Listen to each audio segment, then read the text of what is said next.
나사는 큐리오시티라는 멋진 탐사선을 만들어 화성에 보냈습니다. 우리의 다음 주거지가 될 수 있는 붉은 행성에 대해 조사하기 위해서죠. 큐리오시티는 10년 넘게 화성 표면을 탐사하고 측정하고 화성에 대한 데이터를 수집해오고 있어요. 큐리오시티는 건조할 것으로 예상했던 화성 표면 지역에서 흥미로운 물결 패턴의 암석들을 발견했습니다. 과학자들은 이 지역이 실제로 호수 바닥이었던 것으로 추정하고 있습니다. 말라버린 호수의 바닥과 그곳에 쌓인 퇴적물 및 기타 모든 것들일 수 있죠. 이 모든 것이 호수의 역사에 대한 중요한 단서를 제공할 수 있습니다. 예를 들어 호수에 살았을 수 있는 생물의 종류, 호수의 깊이, 호수 존재 기간 등을 알 수 있어요. 이 파도 물결 무늬는 이 바위들이 화성의 강한 바람이 이 거대한 고대 호수의 물을 움직일 때 형성되었을 수 있다는 것을 알려줍니다. 조개를 귀에 대고 있을 때 들리는 특정한 소리 아시나요? 실제로 공기가 조개 껍질 안에 갇혀 벽에 부딪히며 움직이는 방식 때문에 이 소리가 들려요. 공기는 빠져나갈 수 없기 때문에 조개 껍질의 크기에 따라 진동하는 주파수가 달라집니다. 다시 말해 파도가 해안에 부딪히는 소리가 들리는 것 같은 느낌이 들죠. 제 상상 속의 화성은 신비로운 거대한 호수에 기슭에 부딪히는 파도 소리를 들을 수 있는 곳이에요. 큐리오시티는 임무 중에 운석으로 밝혀진 금속성 물체를 발견하기도 했어요. 우주에서 온 이 특이한 암석은 니켈과 철로 만들어졌어요. 그 이름은 카카오이며 길이가 2m 정도 되는 소형차 크기이고 무게는 1톤이 넘어요. 화성 표면에서 금속 물체를 자주 발견할 수 없기 때문에 이것은 중요한 발견입니다. 화성의 암석은 대부분 현무암이나 다른 화산 물질로 만들어졌기 때문에 이 금속 덩어리는 화성의 역사와 화성의 형성 과정에 대해 더 많은 것을 알려줄 수 있습니다. 게다가 확실히 눈에 띕니다. 화성 표면은 산화물로 인해 붉은색을 띠는 반면 카카오는 금속처럼 보이는 짙은 회색이에요. 또한 둥글고 매끄러워 한때 화성의 대기를 통과했음을 의미해요. 화성을 탐사하는 다른 로봇도 있었습니다. 예를 들어 나사의 화성 정찰 궤도선은 우연히 원형 모래 언덕을 발견했어요. 모래 언덕은 일반적으로 붉은 행성에서 매우 흔하고 다양한 모양과 크기로 존재해요. 하지만 이와 같은 원형 모래 언덕은 매우 드뭅니다. 이 모래 언덕은 어두운 모래와 그 주위를 둘러싼 밝은색의 물질로 이루어져 있어요. 그리고 멋진 점은 이 모래 언덕이 바퀴살과 비슷한 특정 패턴으로 배열되어 있다는 거예요.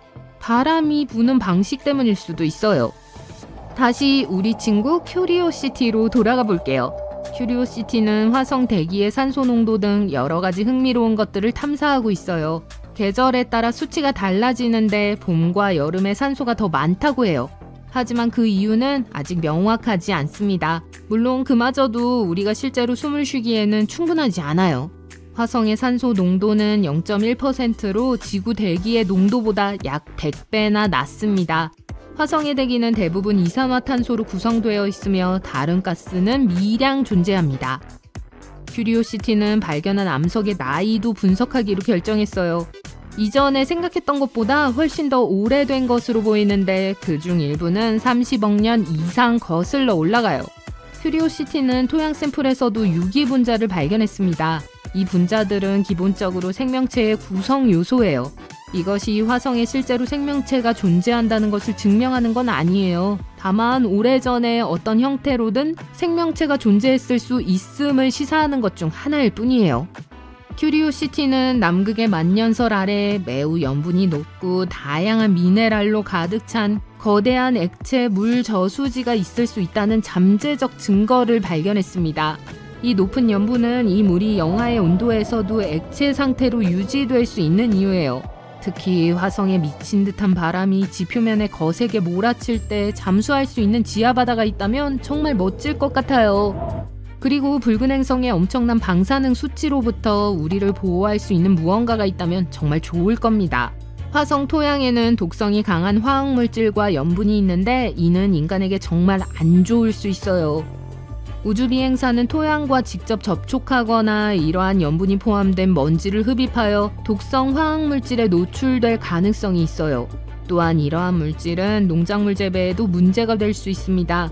우주비행사는 화성에서 생존하기 위해 식량을 직접 재배할 수 있어야 하기 때문에 이는 장기적인 화성 탐사에 있어 매우 중요한 발견입니다. 화성에 생명체가 존재할 수 있다는 생각에 힘을 실어주는 또 다른 이유는 화성에서 메탄이 발견되었다는 점이에요.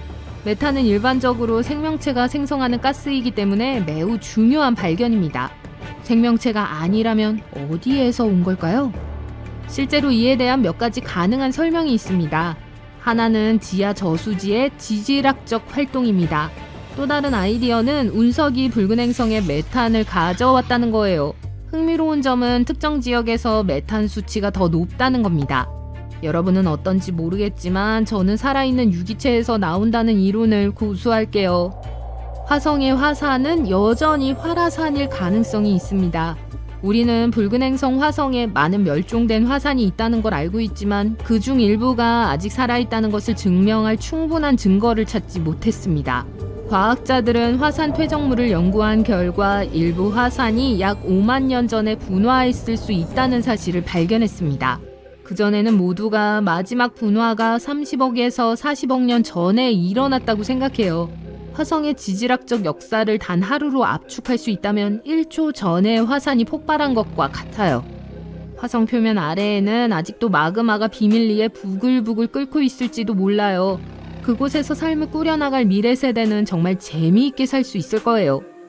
화성은 시간이 지남에 따라 생명체가 살 수 없는 춥고 척박한 곳으로 변했고 그 주된 이유 중 하나는 대기를 잃었기 때문이에요.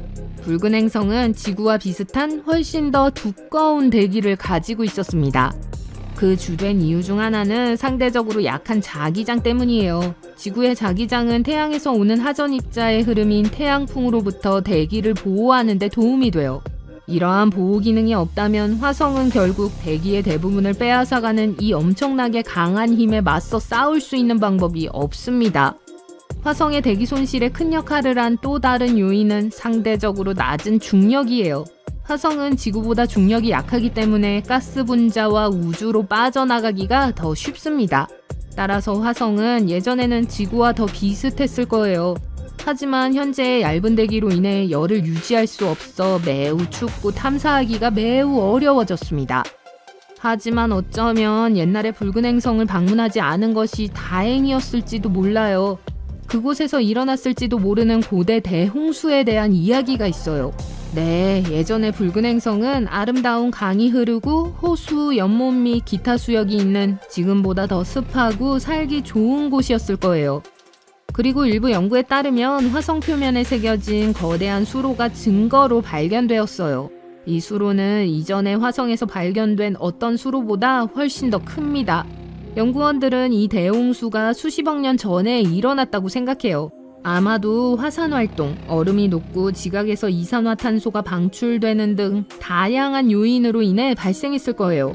홍수로 인해 일시적인 물 웅덩이가 생겼을 수도 있어요. 미생물의 흔적을 찾는데 더 흥미로운 단서가 될 수 있길 바래요. 정말 좋겠죠? 지구에 사는 모든 생물 중에서 화성의 혹독한 환경에서 살아남을 수 있는 유일한 동물이 바로 타디그레이드입니다. 이 친구들은 특이한 외모 때문에 물곰 또는 이끼돼지라는 또 다른 이름을 가지고 있어요. 해안모래 언덕에서 산, 울창한 아마존 열대우림, 남극의 척박한 지형에 이르기까지 말 그대로 전 세계 모든 곳에 살고 있습니다. 일부는 육지에 살지만 타디그레이드는 가스 교환을 위해 몸 주변에 물이 필요하고 일반적으로 수분을 유지해야 하는 생물이에요. 그렇기 때문에 흙, 이끼 또는 물로 덮인 나뭇잎을 선호해요. 그리고 수생생물이기 때문에 보통 호수, 강, 연못과 같은 담수 지역을 선택합니다. 이 멋진 동물은 길이가 0.5mm에 불과해 육안으로는 거의 식별할 수 없기 때문에 직접 본 적은 없을 거예요. 하지만 거의 불멸의 생명체이기 때문에 놀라운 생존 전략을 개발했을 거라고 추측할 수 있습니다. 이 생명체들을 작은 우주선에 실어 화성에 보내면 처음에는 특히 온도 때문에 약간 충격을 받을 거예요. 물론 이들은 영하 272도부터 영상 150도까지 넓은 범위에서 살 수 있어요.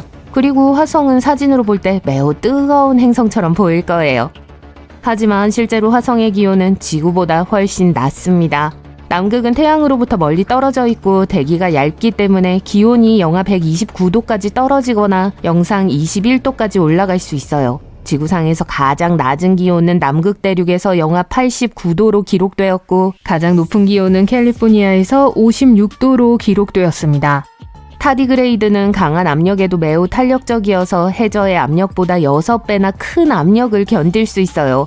이제 수면 아래로 10m 내려갈 때마다 압력이 2배가 되어 따라서 수심 3.8km에서는 표면의 압력보다 180배나 더 큰 압력을 받게 돼요. 그리고 바다의 가장 깊은 곳에서는 1100배나 더 커질 수 있습니다. 붉은 행성의 압력은 바다 깊숙한 곳의 압력보다 약 6배 더 강합니다. 조금 과해요. 이 작은 생명체들이 그런 환경에 적응하기는 어려울 거예요. 화성에서 더 많은 시간을 즐길 수 있도록 다음 몇 세대에 걸쳐 더욱 탄력적으로 진화해야 할 겁니다. 하지만 먹이가 주요 문제 중 하나가 될 수 있어요. 일부 타디그레이드는 이끼, 해조류 또는 일부 꽃이 피는 식물을 주로 먹으며 박테리아를 함께 먹는 걸 좋아해요. 또 다른 타디그레이드들은 작은 타디그레이드나 다른 미세한 유기체를 먹는 육식동물이에요. 화성에서는 이런 생물을 찾을 수 없으니 관 모양의 입안에 넣을 수 있는 많은 먹이를 작은 우주선에 가득 채워야 할 것 같아요. 이제 정말 까다로운 부분인 물에 대해 알아볼 차례예요. 오늘날 붉은 행성은 건조하고 먼지가 많은 사막이에요. 하지만 저 강둑과 메마른 삼각줄을 보세요. 오래전에는 분명 물이 흐르고 있었을 거예요. 그 모든 것이 어디로 갔는지 이해하기 어렵습니다. 하지만 대부분의 고대 물이 지각의 광물 속에 갇혀 있었을 가능성이 높습니다. 이전 연구 중 일부는 태양 방사선이 화성의 대기를 파괴했을 때 이 물의 대부분이 우주로 빠져나갔다고 주장했습니다. 그러나 새로운 연구에 따르면 물의 일부만 우주로 빠져나갔을 뿐 대부분은 여전히 화성에 남아 우리가 발견하기를 기다리고 있다고 합니다. 또한 몇 년 전 연구원들은 붉은 행성의 경사면에서 수분이 함유된 광물의 흔적을 발견했는데 그곳에서 흐르는 듯한 신비한 어두운 줄무늬가 보였어요. 이 현상은 날씨가 추워지면 사라지기 때문에 주로 따뜻한 계절에 발생해요. 이 내리막 흐름, 반복 경사선 RSL은 화성에 실제 액체 상태의 물이 존재한다는 증거일 수 있습니다. 과학자들은 이 아이디어를 뒷받침하는 광물도 발견했어요. 이 미네랄은 빙판길에서 소금이 빙점을 낮추는 것처럼 물의 어는 점을 낮출 수 있습니다. 그래서 과학자들은 이러한 줄무늬를 일으키는 얕은 지하에 소금기가 있는 물이 흐르고 있다고 생각해요. 타디그레이드는 가장 혹독한 환경에서도 살아남을 수 있는 뛰어난 본능을 지녔을 거예요. 그래서 아마 우리보다 훨씬 먼저 화성에서 물을 발견했을 거예요.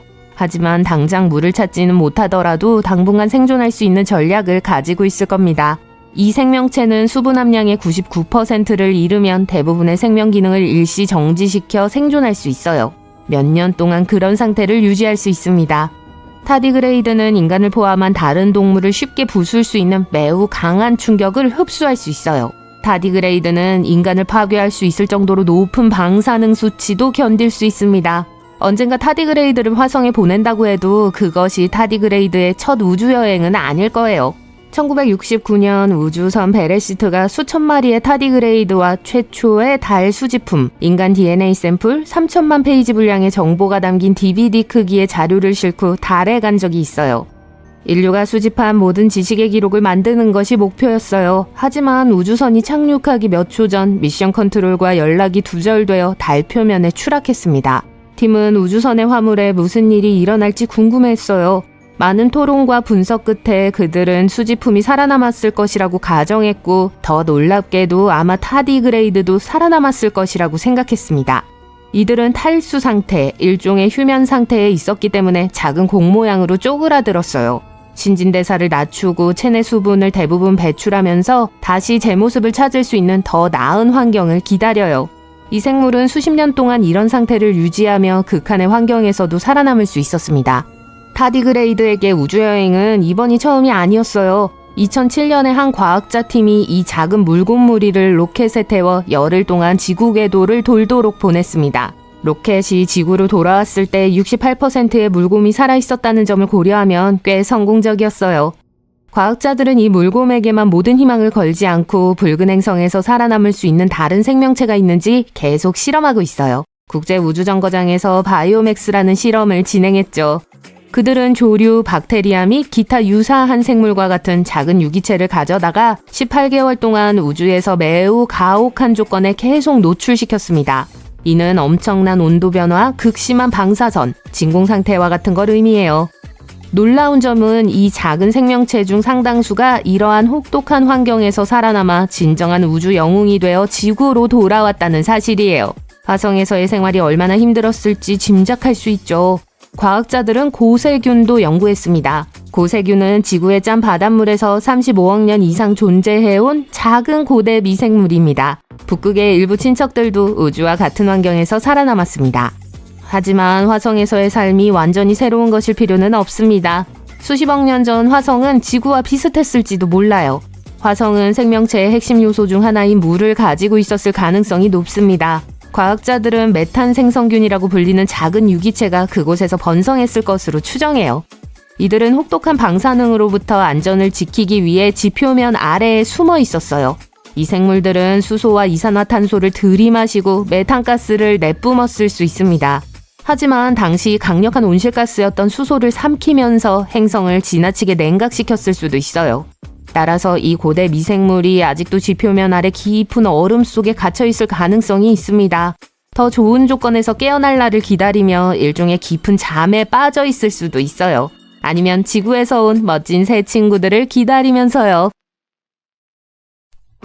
화성에는 숟가락, 국수, 문, 심지어 얼굴까지 수많은 귀한 것들이 있어요. 그것들은 모두 정말 그냥 바위일까요? 게다가 우리 태양계에서 신비한 것들로 가득한 행성은 화성뿐만이 아니에요. 그것들을 확인해 봅시다. 최근 화성에서 매끄러운 숟가락처럼 생긴 이상한 물체가 발견됐어요.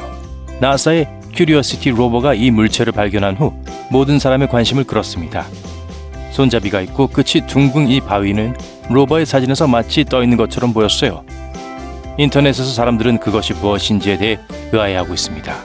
어떤 사람들은 화성 볼링핀이라고 농담을 하기도 해요. 아니면 외계 생명체가 남긴 구두뿔이라고도 하고요. 하지만 나사의 앤드류 굿은 그다지 흥미롭지 않다고 말합니다. 오랜 시간 동안 바람에 의해 바위의 모양이 바뀐 것일 뿐이라고요. 화성에서는 이런 이상한 모양의 암석은 흔히 볼 수 있습니다. 이를 벤티팩트라고 해요. 벤티팩트는 바람에 의해 운반되는 작은 입자에 의해 긁히거나 움푹 패이거나 매끄러워질 수 있는 바위를 말합니다. 이런 종류의 바위는 보통 바람을 막을 풀이나 나무가 많지 않고 모래가 많이 날리는 건조한 곳에서 발견할 수 있어요.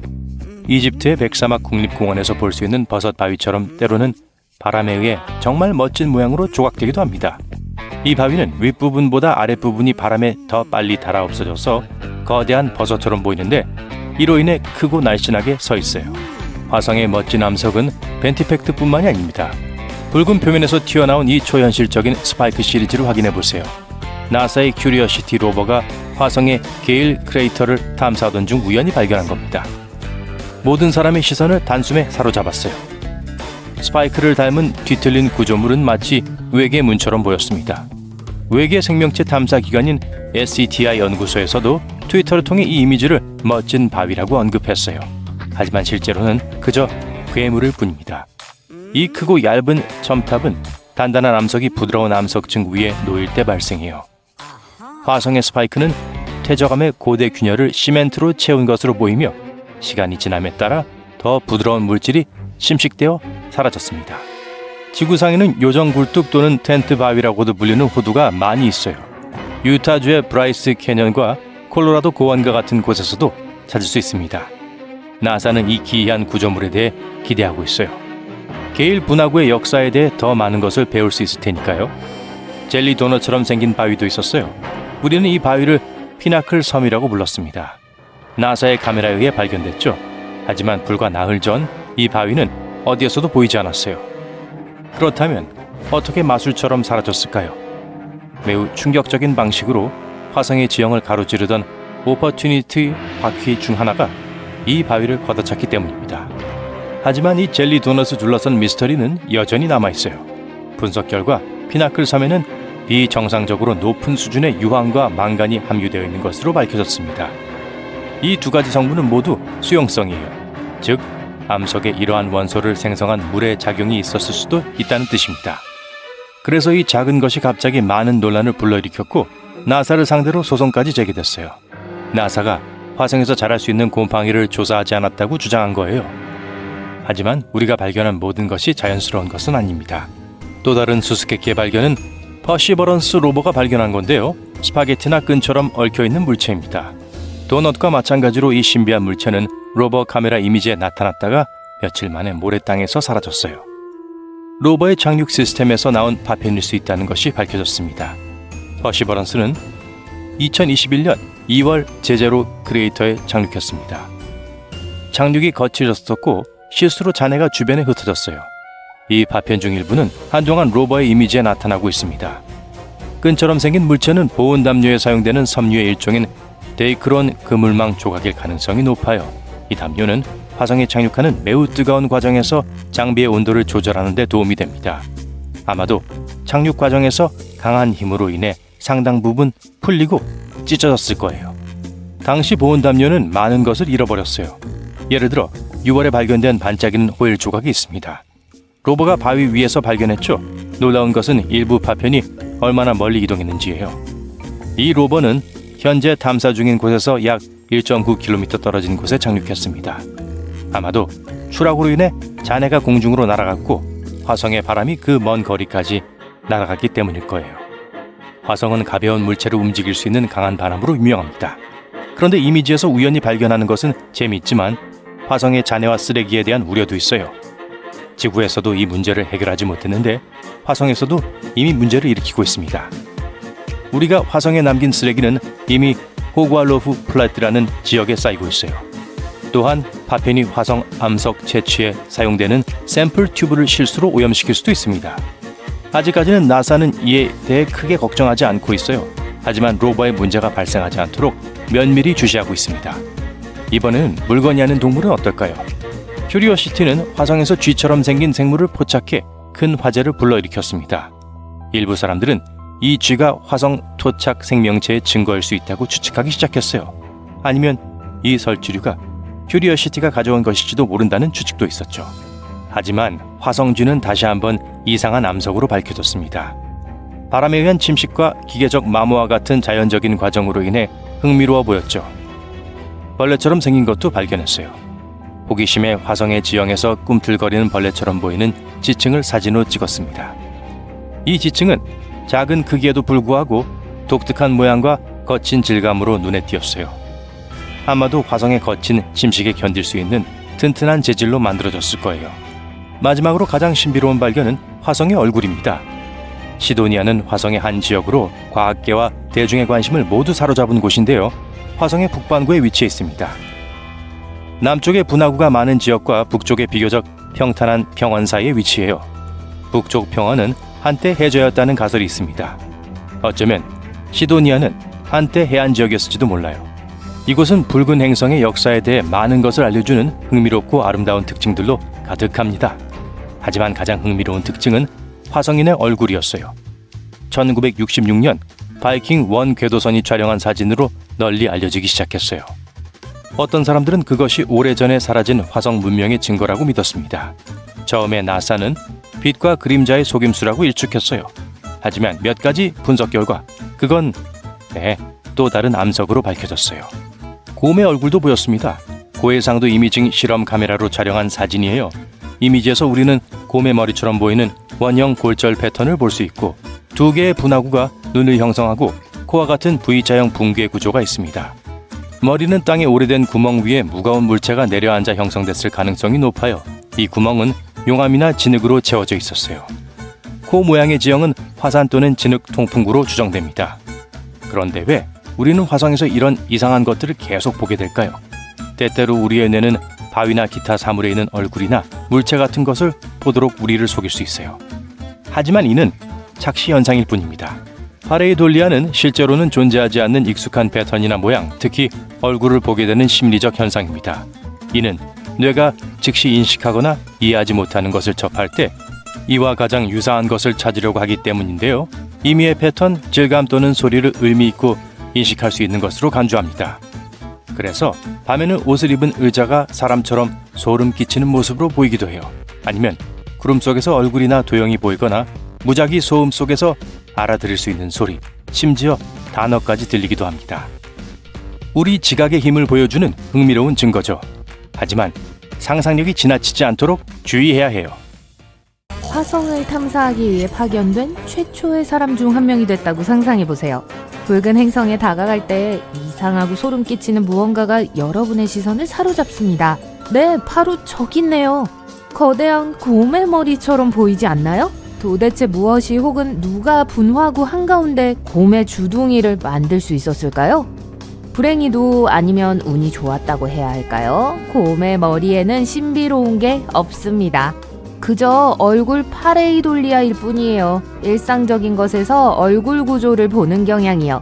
하지만 화성에서 발견된 것에 대해 말하자면 이 현상 이름을 베어돌리아로 바꿔야 할까요? 그럴 수도 있겠죠? 자, 보세요. 코처럼 보이는 V자형 언덕이 보입니다. 그리고 눈처럼 보이는 두 개의 크레이터가 있어요. 그리고 코와 눈을 둘러싸고 있는 머리 원형 골절 패턴이 있습니다. 전문가들은 얼굴이 묻혀있던 충돌분화구 위에 퇴적물이 쌓이면서 만들어졌을 수 있다고 생각해요. 그리고 코는 용암이나 진흙이 흘러내려 굳어진 진흙이나 화산 통풍구일 수 있습니다. 어쨌든 분화구는 곰의 얼굴처럼 생겼어요. 하지만 나사의 또 다른 놀라운 약어, 화성 정찰 궤도선의 고해상도 영상과학 실험 카메라를 뜻하는 하이라이즈 덕분에 우리는 붉은 행성에서 더 많은 기이한 분화구를 봤어요. 웃는 얼굴, 새, 코끼리 같은 것들 말이죠. 먼저 유명한 화성의 얼굴을 살펴봅시다.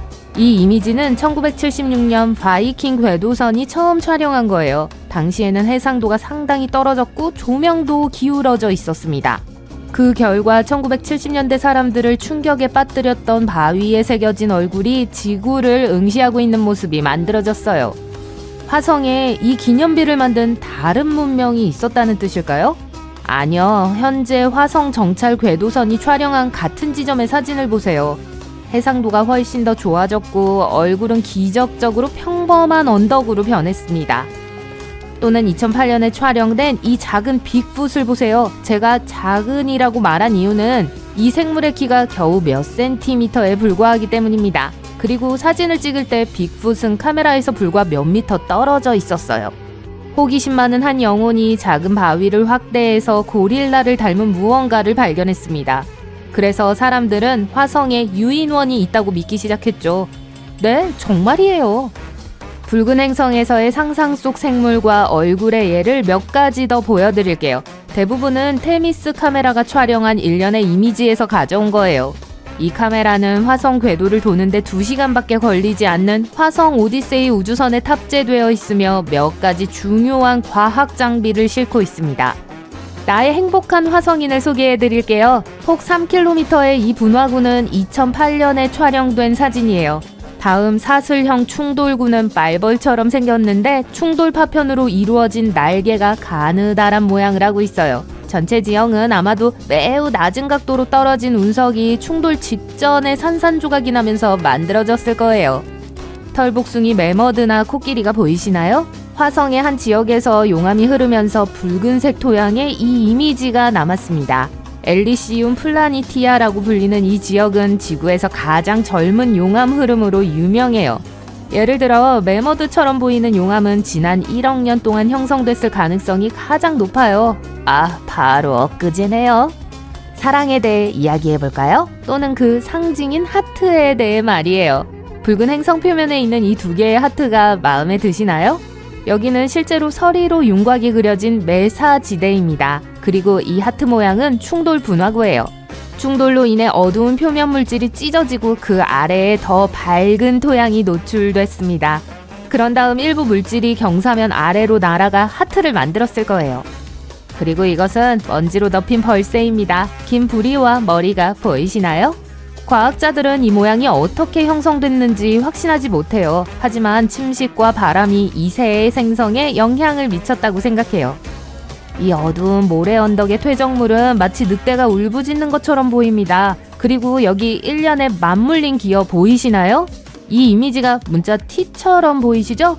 이 직각균열은 화성 지각의 구조가 늘어나면서 생긴 거예요. 화성에서도 알파벳의 다른 글자를 찾을 수 있을 거라고 생각하세요? 안 될 거 없죠. 이제 천문학자들이 화성 표면에서 발견한 또 다른 기괴한 것은 무엇일까요? 저기 누군가의 집으로 통하는 문인가요?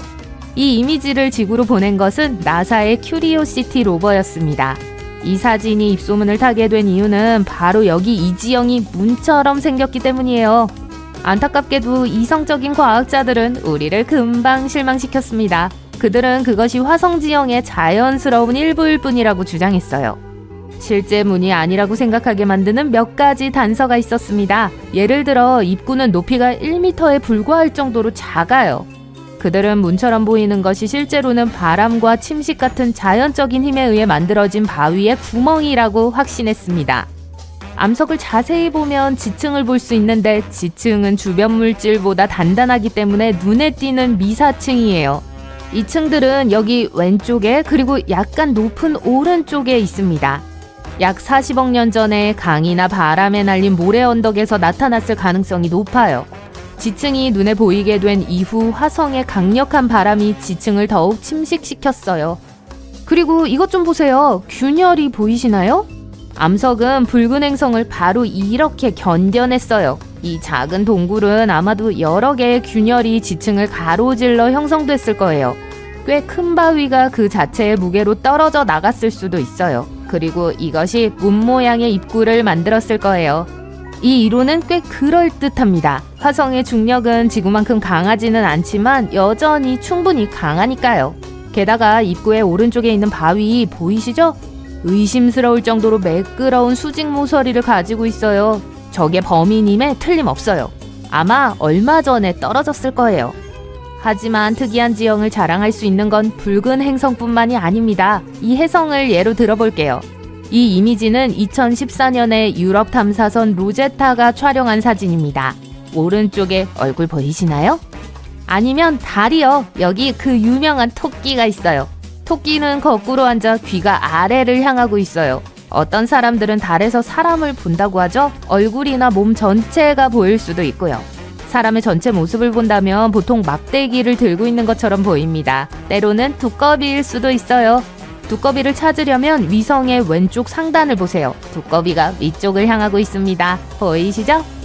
이제 이 회전하는 중성자별을 보세요. 이러한 별은 총 질량이 10에서 25 태양 질량인 초거대 별의 핵이 붕괴된 거예요. 블랙홀, 쿼크별이나 화이트홀과 같은 일부 가상의 천체를 제외하고 중성자별은 알려진 천체 중 가장 밀도가 높고 가장 작은 천체입니다. 어쨌든 이 특정 별에 대해 다시 이야기해 볼게요. 보시다시피 지구에서 17,000광년 떨어진 곳에 위치한 이 우주 천체는 에너지가 넘치는 입자구름으로 둘러싸여 있습니다. 나사의 찬드라 엑스레이 천문대가 2009년에 촬영한 이 이미지는 순식간에 입소문을 타고 퍼져나갔어요. 많은 사람들이 우주에서 손 모양의 구조물을 발견했기 때문인데요. 나사는 이 별이 엄청나게 빠르게 회전하면서 주변 공간으로 에너지를 뿜어내고 있다고 설명했어요. 그 결과 많은 사람들이 보는 거대한 우주송과 같은 흥미롭고 복잡한 구조가 만들어져요. 오리온자리 말머리 성운을 보세요. 1888년에 처음 발견된 먼지와 가스로 이루어진 매우 차갑고 어두운 구름입니다. 이 어두운 그림자는 먼지에 의해 만들어져요. 그리고 성운의 바닥에는 많은 밝은 반점이 있는데 이는 형성 단계에 있는 어린 별입니다. 말머리의 왼쪽 상단에 있는 이 매우 밝은 별에 주목하세요. 방사선이 너무 강력해서 별이 주변의 구름을 침식하기 시작합니다. 수백만 년 후에는 성운이 더 이상 말의 머리와 닮지 않을 수도 있다는 뜻이에요. 글쎄요, 그때는 제가 없을 거예요. 유럽 남방 천문대 초대형 망원경이 서로 다른 새 은하의 충돌을 볼 수 있는 이미지를 포착했습니다. 우리는 그들이 서로에게 미치는 영향도 관찰할 수 있어요. 하지만 가장 멋진 점은 충돌하는 동안 알아볼 수 있는 모양을 만들었다는 거예요. 거대한 우주 벌새처럼 보이지 않나요? 우리는 오랫동안 화성에서의 삶을 꿈꿔왔습니다. 미래의 화성에서 감자를 재배하는 것뿐만 아니라 과거의 화성에 있었을 수도 있는 모든 감자에 대해서도요. 화성에 생명체가 살았던 적이 있을까요? 최근 과학자들이 그 증거가 될 수 있는 무언가를 발견했습니다. 무슨 일이 있었는지 알아볼게요. 화성은 태양에서 4번째 행성입니다. 아직 인간이 화성에 발을 디딘 적은 없지만 로봇이 화성에 발을 디딘 적은 있습니다. 이 붉은 행성을 방문한 최초의 우주선은 나사의 바이킹 착륙선이었습니다. 바이킹은 1976년에 화성으로 날아가 흥미로운 데이터를 많이 보냈습니다. 당시만 해도 우리는 화성에 대해 아무것도 몰랐습니다. 그저 춥고 생명체가 없는 사막처럼 보였죠. 하지만 지구와 너무 비슷하기 때문에 과학자들은 궁금해하기 시작했어요. 항상 이런 모습이었을까요? 아니면 한때 화성은 번성하고 생명으로 가득 차 있었을까요? 2022년 나사의 화성 탐사선 퍼시비어런스가 이 미스테리를 밝힐 수 있는 단서를 발견했습니다. 하지만 우선 퍼시비어런스에 대해 알아볼게요. 과학자들은 화성에 한때 생명체가 있었다면 흔적도 없이 사라졌을 가능성은 낮다고 말합니다. 분명 흔적을 남겼을 텐데 아마도 방사성 태양열이나 다른 불쾌한 것들로부터 보호받을 수 있는 지하에 있었을까요? 그렇다면 바위를 확인해야 해요. 우리가 지금 화성에서 생명체를 찾고 있는 게 아니에요. 아마도 존재하지 않을 거예요. 대신 우리는 이 쌍둥이 행성의 먼 과거를 들여다보고자 합니다. 수십억 년 전을 이야기하고 있어요. 따뜻하고 푸르렀으며 생명체가 있었을 화성이요. 다시 말해 우리는 죽은 미생물과 지구와 유사한 다양한 화합물을 찾아야 합니다. 이것이 우리의 주인공 퍼시비어런스의 임무입니다. 퍼시비어런스는 2021년 2월 화성에 도착했고 폭 48km의 제제로 분화구 바닥에 착륙했습니다. 그리고 착륙 후 서쪽으로, 즉 과학자들이 연구를 위해 선택한 장소로 이동했죠. 이곳은 메마른 강 삼각주입니다. 그리고 이 강은 이미 35억 살이 넘었습니다. 제제로 분화구 자체는 한때 큰 호수였어요. 맞아요. 분명히 화성에는 물이 있었습니다. 그리고 과학자들은 이러한 장소가 미생물의 보디가드로 완벽할 것이라는 걸 제안했어요. 지구에서 박테리아는 호수나 연못의 깊은 곳에 숨어 지내면서 생존해요. 그래서 아마도 그곳에서 흔적을 찾을 수 있을 거예요. 연구진은 이 특정 호수가 전체 임무에서 가장 높은 과학적 가치를 지니고 있다고 믿습니다. 박테리아가 생존할 수 있는 암석을 발견할 가능성이 가장 높은 곳이 바로 이 호수입니다. 그래서 퍼시비어런스는 삼각주로 향했어요. 그 여정은 쉽지 않았습니다. 로버는 계획보다 조금 빗나가서 착륙했습니다. 한 유명한 영화에서 말했죠. 이 작은 변화 때문에 51년이 더 걸릴 거야 라고요. 다행히도 퍼시비어런스는 1년밖에 걸리지 않았습니다. 그리고 도중에 제제로를 조금 탐험할 수 있었습니다. 이 로버는 복잡한 내장 도구를 사용하여 세상을 탐험해요. 이 도구는 유기물 및 화학물질에 대한 나만 및 발광을 이용한 거주 가능 환경 스캔이라는 뜻의 약자인 셜록이라고 해요. 이름이 참 근사하죠? 장치가 삼각주에 접근함에 따라 유기분자의 신호가 더 강해졌습니다. 곧 이 신호는 모든 곳에 나타났고 과학자들이 지금까지 본 것 중 가장 밝았습니다. 그건 무엇을 의미할까요? 그건 기본이지 왓슨. 셜록이 즐겨하는 말 아시죠? 이제 땅을 팔 차례예요. 2021년 7월부터 퍼시비어런스는 4개의 얇은 퇴적암 코어를 채취했습니다. 현재 수집된 암석의 총 개수는 12개입니다. 다른 행성에서 이처럼 암석을 채취하는 건 역사상 처음 있는 일입니다. 이 4개의 코어는 스키너 능선과 와일드캣 능선이라는 2개의 바위에서 발견됐어요. 첫 번째 코어 쌍인 스키너 능선에서 나온 코어는 언뜻 보기에는 그다지 흥미로워 보이지 않습니다. 지구의 여러 곳에서 볼 수 있는 것과 매우 비슷하기 때문이죠. 하지만 자세히 살펴보면 어두운 물질의 둥근 알갱이가 점점이 박혀 있는 걸 볼 수 있어요. 이 어두운 색의 알갱이들은 제제로로 흘러들어간 강과 같은 고대 강에 의해 퇴적되었을 수 있어요. 강이 제제로에서 수백 킬로미터 떨어진 곳에서 가져왔을 가능성이 있습니다. 멋진 사실이죠. 이 코어를 연구하면 화성의 구석구석에 대해서도 더 많은 걸 알 수 있을 거예요. 물론 화성에는 구석이 없지만 무슨 말인지 아시죠? 그리고 2022년 4월 퍼시비어런스가 드디어 삼각주에 도착했습니다. 그리고 과학자들은 마침내 그들이 찾던 것을 발견했습니다. 과학자들은 유기물질이 들어있는 2개의 코어를 더 발견했고 이 발견에 흥분했죠. 이 한 쌍은 와일드캣 능선에서 채취한 것입니다. 스키너 능선과 매우 가까운 곳에서 발견되었지만 두 바위는 서로 상당히 다릅니다. 이 샘플은 색이 더 밝고 균일합니다. 점토와 비슷하지만 더 단단하고 물을 흡수하지 못하는 특이한 암석인 이암일 가능성이 높아요. 또한 스키너 능선의 코어보다 입자가 더 미세합니다. 이것이 왜 중요할까요? 돌의 입자가 미세할수록 과거 생명체의 흔적이 남아있을 가능성이 더 높기 때문이에요. 지구상에서 세밀한 돌은 대부분 연못 바닥과 비슷한 곳에 놓여 있어요. 그곳에서는 죽은 유기체의 유해 같은 걸 수년 동안 보존할 수 있습니다. 그리고 이것이 바로 우리가 발견한 것입니다. 또한 과학자들에 따르면 이 두 코어에는 지금까지 퍼시비어런스가 연구한 다른 어떤 곳보다 더 많은 유기물이 있었어요. 아마도 수십억 년 전에 호수가 서서히 증발하는 동안 그곳에 축적되었을 거예요. 그럼 화성에 정말 생명체가 살았을까요? 글쎄요, 차근차근 알아봐요. 유기물질은 탄소를 함유한 분자입니다. 이런 분자는 지구상에서는 생명체와 가장 밀접한 관련이 있지만 항상 그런 건 아닙니다. 때로는 다른 것들의 결과로 형성될 수도 있어요. 따라서 화성에 생명체가 존재했는지 여부는 아직 확실하게 말할 수 없습니다. 이 분자들이 실제로 화성의 미생물에서 남아있는 것인지 아니면 다른 것의 결과인지 알 수 없어요. 하지만 이 발견은 여전히 매우 중요합니다. 우리는 말 그대로 계속 파헤쳐야 해요. 이 유기물에 대해 더 자세히 알아보기 위해 과학자들은 세립암 샘플을 몇 개 더 수집해야 해요. 또한 이전 저수지 주변에 있는 물질을 연구하는 것도 좋을 거예요. 퍼시비어런스는 이미 다른 지역, 마법에 걸린 호수라는 아름다운 이름을 가진 곳으로 이동했습니다. 이제 그곳에서도 비슷한 걸 찾아야 해요. 또한 제제로 호수도 계속 연구할 겁니다. 결국에 퍼시비어런스는 삼각주 꼭대기로 올라가 분화구 밖의 고대 유적지를 계속 탐험할 거예요. 2021년 말 이전에 퍼시비어런스는 아마도 6개 이상의 화성 코어 샘플을 확보하게 될 겁니다.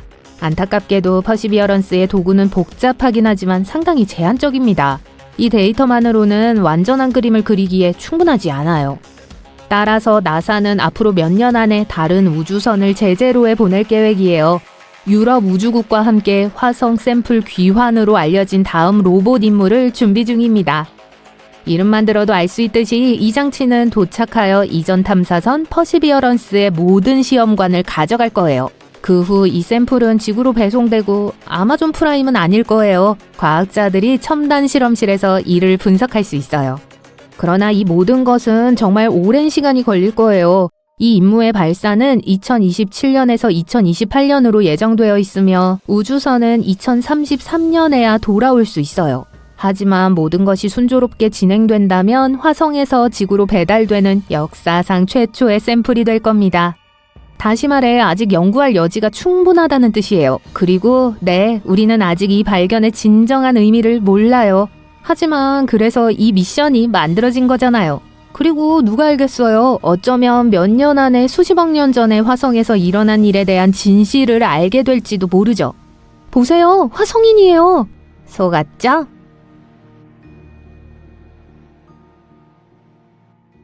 화성의 먼지 폭풍은 정말 엄청날 수 있어요.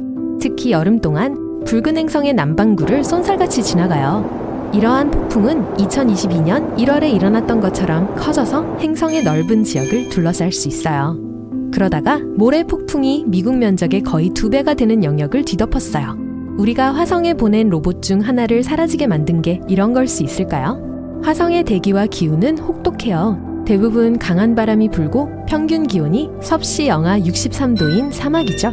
겨울 동안 극지방은 섭씨 영하 140도까지 떨어져요. 착륙선은 이러한 조건을 견딜 수 있도록 특별히 장비를 갖추고 엄청 견고해야 해요. 하지만 연구원들은 비글 2호가 붉은 행성으로의 어려운 여행을 감당할 수 있을 거라고 생각했죠. 2003년 6월 2일 한 연구팀이 우주로 보내려고 했던 개척용 로봇 중 하나를 준비했어요. 이것은 비글 2호라고 불리는 작고 컴팩트한 착륙선이었어요. 이것의 임무는 화성에 착륙하여 세계가 지금 수십 년 동안 적극적으로 탐사 중인 붉은 행성의 생명체를 찾는 것이었어요. 착륙은 12월 25일이었지만 신호가 안 왔어요. 팀은 우주선과 접촉하려고 노력했어요. 하지만 어느 순간 닿을 수 없다는 걸 받아들여야 했어요. 어떤 사람들은 결국 착륙이 너무 어렵고 복잡해서 착륙선이 추락했을 거라고 생각했어요. 하지만 어떠한 기술적 오류는 발견하지 못했죠.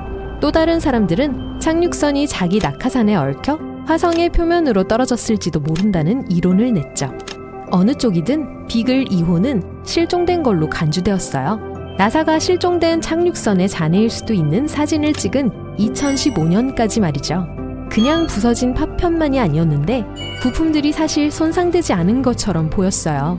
착륙선의 잔해는 착륙 예정 지점으로부터 약 5km 떨어진 곳에서 태양 전지판이 부분적으로 배치된 채 있었어요. 보아하니 비글 2호는 성공적으로 착륙했지만 라디오 안테나가 차단되었던 것 같아요. 그래서 연구원들이 지구에서 통제하거나 통신할 수 없었던 거예요. 하지만 아무도 왜 그런 일이 일어났는지는 정확히 알지 못해요. 화성에 있는 얼굴을 들어본 적이 있나요? 1970년대에 나사의 우주선 중 하나가 얼굴 형태 같아 보이는 화성 표면의 상징적인 이미지를 촬영했어요. 사진 윗부분에서 볼 수 있듯이요. 만약 상상력이 풍부하다면 여러분은 코, 두 눈, 입, 그리고 특이한 머리 모양을 쉽게 볼 수 있을 거예요.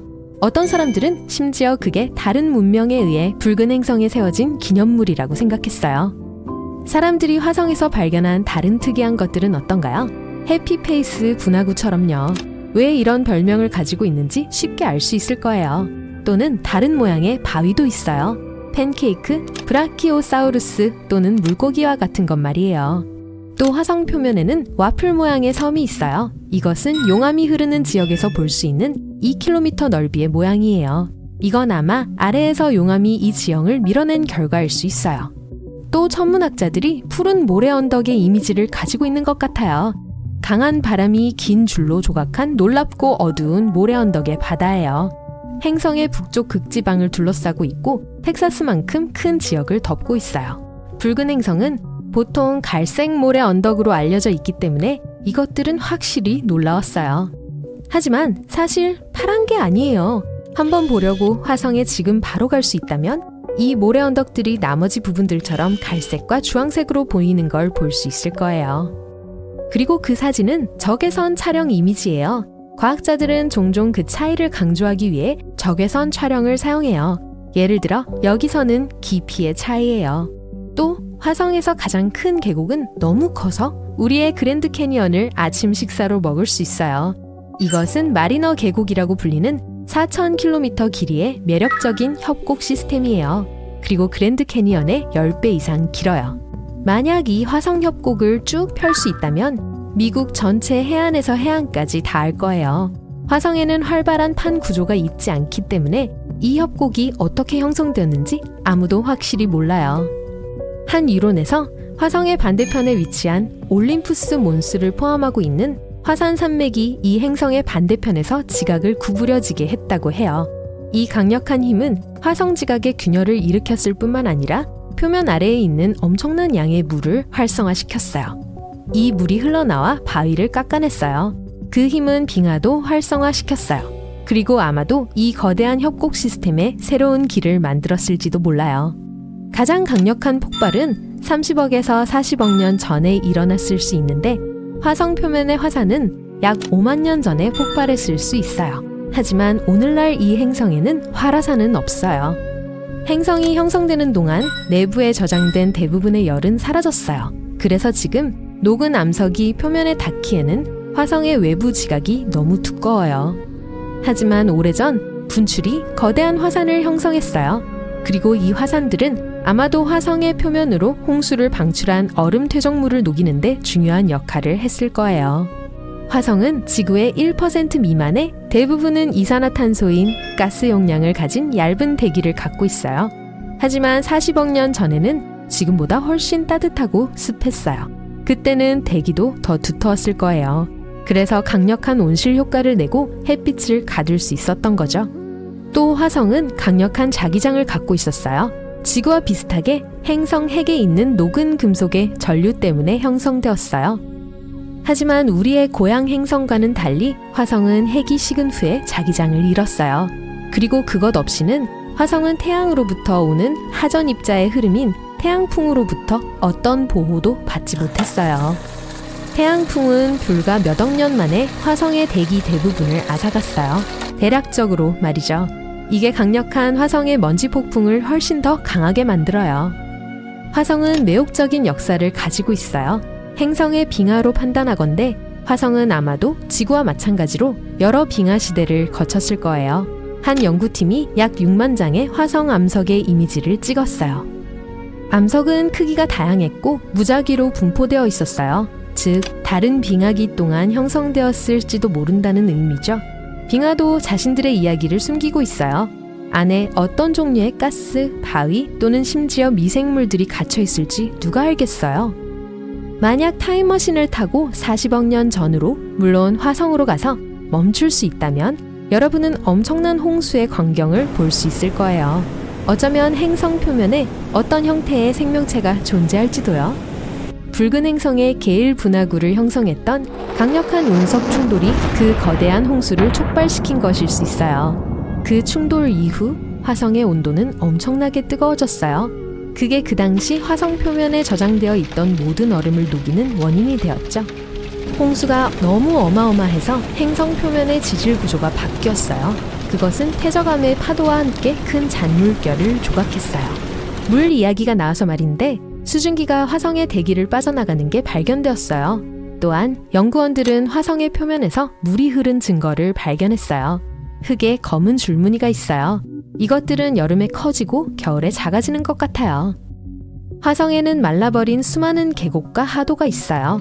한때 이곳에서 액체 상태의 물이 흘렀을 가능성이 있어요. 지금은 그 대부분이 만년설 속에 갇혀 있을 수도 있고 심지어 표면 아래에 숨겨져 있을 수도 있어요. 점점 더 많은 것들이 화성에 사람이 살 수 있었다는 걸 암시해요.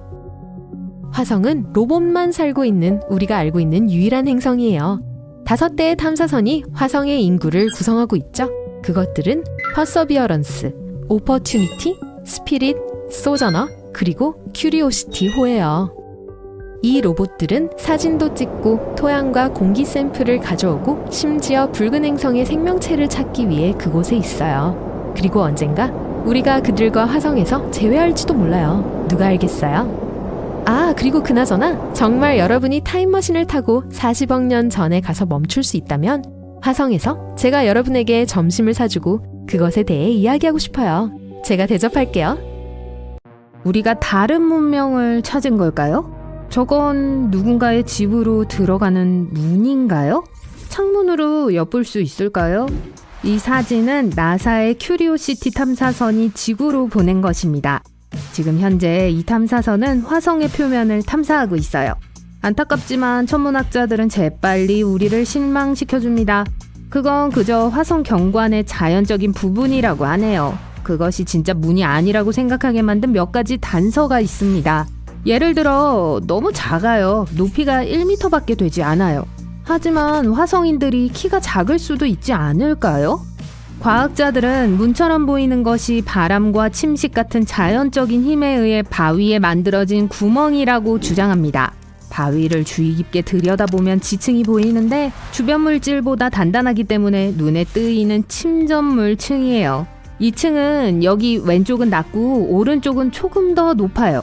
약 40억 년 전에 강이나 바람에 날린 모래 언덕에서 나타났을 가능성이 있습니다. 지층이 만들어진 후 강력한 화성 바람에 의해 더욱 침식됐어요. 그리고 이제 여러분은 문 안에서 사라지는 것처럼 보이게 됐죠. 그리고 이것 좀 보세요. 균열이 보이시죠? 네, 그거요. 붉은 행성에서 바위가 어떻게 변화하는지를 보여줍니다. 이 작은 동굴은 아마 여러 개의 균열이 지층을 가로지르면서 형성되었을 거예요. 꽤 큰 바위가 무게를 견디지 못하고 떨어져 나갔을 수도 있어요. 그리고 이것이 문 모양의 구멍을 만들었습니다. 이 이론은 꽤 그럴듯합니다. 왜냐하면 화성의 중력은 지구만큼 강하지는 않지만 여전히 충분히 강하기 때문이죠. 게다가 입구 오른쪽에 있는 저 바위 보이시죠? 의심스러울 정도로 매끄러운 수직 모서리가 있어요. 이게 단서예요. 아마 얼마 전에 떨어졌을 거고 화성 바람은 아직 그것을 없애지 못했어요. 화성의 바람은 매우 강력할 수 있습니다. 화성은 강한 먼지 폭풍으로 악명이 높아요. 때때로 너무 많은 먼지를 일으켜서 지구의 망원경을 통해 그것을 볼 수 있습니다. 이런 폭풍은 매년 발생하고 대륙 크기의 지역을 뒤덮어요. 또한 한 번에 몇 주 동안 지속됩니다. 하지만 매년 발생하는 폭풍 이외에도 훨씬 더 드물게 발생하는 더 큰 폭풍도 있어요. 더 강력하고 훨씬 더 극심합니다. 이런 폭풍은 행성 전체를 뒤덮기 때문에 글로벌 더스트 스톰이라고 불려요. 하지만 화성에서 가장 심한 폭풍에 휘말렸다고 해도 생각하는 것만큼 끔찍하지는 않을 거예요. 가장 심한 화성 폭풍의 풍속은 최고 시속 96km에 달합니다. 지구에서 부는 허리케인 같은 바람은 그 속도의 2배가 될 수 있어요. 또한 붉은 행성의 대기가 지구의 대기보다 1% 더 밀도가 높다는 것을 기억하세요. 만약 화성에서 연을 날리려고 한다면 지구보다 훨씬 더 빠른 바람이 필요할 겁니다. 그렇지 않으면 연을 공중으로 띄울 수도 없을 거예요. 다시 말해서 비록 화성에 바람이 꽤 불긴 하지만 지구에서만큼 강렬하게 느껴지지 않습니다. 그리고 흔히 화성을 붉은 행성이라고 부릅니다. 왜일까요? 화성은 먼지, 흙, 그리고 산화철이 풍부한 바위로 덮여 있어요. 그래서 화성 표면은 트레이드마크인 붉은색을 얻게 됩니다. 보세요. 트레이드마크 표시가 있죠? 농담이에요. 화성은 태양에서 4번째 행성입니다. 그렇게 멀리 떨어져 있지 않다고 생각할 거예요. 하지만 여전히 춥고 황폐한 세상입니다. 화성 표면의 평균 온도는 영하 63도예요. 하지만 겨울 동안 화성의 극지방을 방문한다면 따뜻한 옷이 많이 필요할 거예요. 왜냐하면 기온이 영하 140도까지 떨어질 수 있어요. 하지만 여름의 일부 지역에서는 매우 편안함을 느낄지도 모릅니다. 그곳에서 온도는 21도까지 올라갈 수 있어요. 우리가 익숙한 온도와 크게 다르지 않죠? 화성은 태양계에서 가장 많이 탐사된 우주 물체 중 하나입니다. 현재 나사의 로봇 2대가 화성을 탐험하고 있어요. 큐리오시티와 퍼서비어런스예요. 인사이트라는 착륙선과 진이라는 별명을 가진 헬리콥터 인제뉴어티도 있습니다. 퍼서비어런스는 다른 행성으로 보내진 가장 진보되고 가장 큰 탐사선이에요. 붉은 행성으로 가는 여정은 203일이 걸렸습니다. 그리고 진이는 퍼서비어런스의 배에 장착되어 편안하게 화성으로 여행을 갔습니다. 이제 정말 신기한 걸 알려드릴게요. 여러분이 약 5,000년 전에 살았던 바빌로니아인이라고 가정해봅시다. 바빌로니아는 고대 메소포타미아의 제국이었습니다. 세계사 시간을 떠올려보세요. 어쨌든 이웃이 여러분에게 다가와서 묻습니다. 오늘은 무슨 요일이죠? 그러면 뭐라고 대답할까요? 화성일이에요. 뭐라고요? 고대 바빌로니아인들이 줄을 만들었을 때 한 줄을 7부분으로 나누었어요. 하루씩 우주물체의 이름을 따라 이름을 지었습니다. 달일, 태양일, 금성일 이런 식으로요. 화성일은 화요일이었어요. 바빌로니아인들은 이 각각의 우주물체들이 그 이름을 딴 날에 자신들의 삶에 영향을 미친다고 믿었습니다. 그리고 화성의 색이 빨갛기 때문에 화요일을 공격성과 연관시켰어요. 그래서 화요일에 심술맞은 행성의 영향을 피하기 위해 특별한 의식을 행했어요. 사실 화성은 지친 여행자에게 비호의적일 수 있어요. 대기는 매우 희박하고 부피는 지구 대기의 1%에 불과합니다. 다시 말해 붉은 행성에는 숨을 쉴 수 있는 공기가 99% 더 적어요. 화성의 대기는 대부분 이산화탄소로 이루어져 있어요. 이렇게 높은 농도는 인간에게 독이 됩니다. 그리고 화성에서 숨쉴 산소를 전혀 찾을 수 없을 거예요. 붉은 행성에는 1%의 산소 중 10분의 1만이 대기 중에 존재합니다. 그것만으로는 살아남기엔 확실히 충분하지 않아요. 현재 화성에는 데이모스와 포보스라는 2개의 위성이 있습니다. 천문학자들은 이 위성들이 한때 화성의 중력장에 잡힌 소행성일 수도 있다고 생각해요. 둘은 마치 감자처럼 생겼어요. 질량이 너무 작아서 중력에 의해 구형이 됐어요. 으깬감자와 구운감자로 이름을 바꾸면 어때요?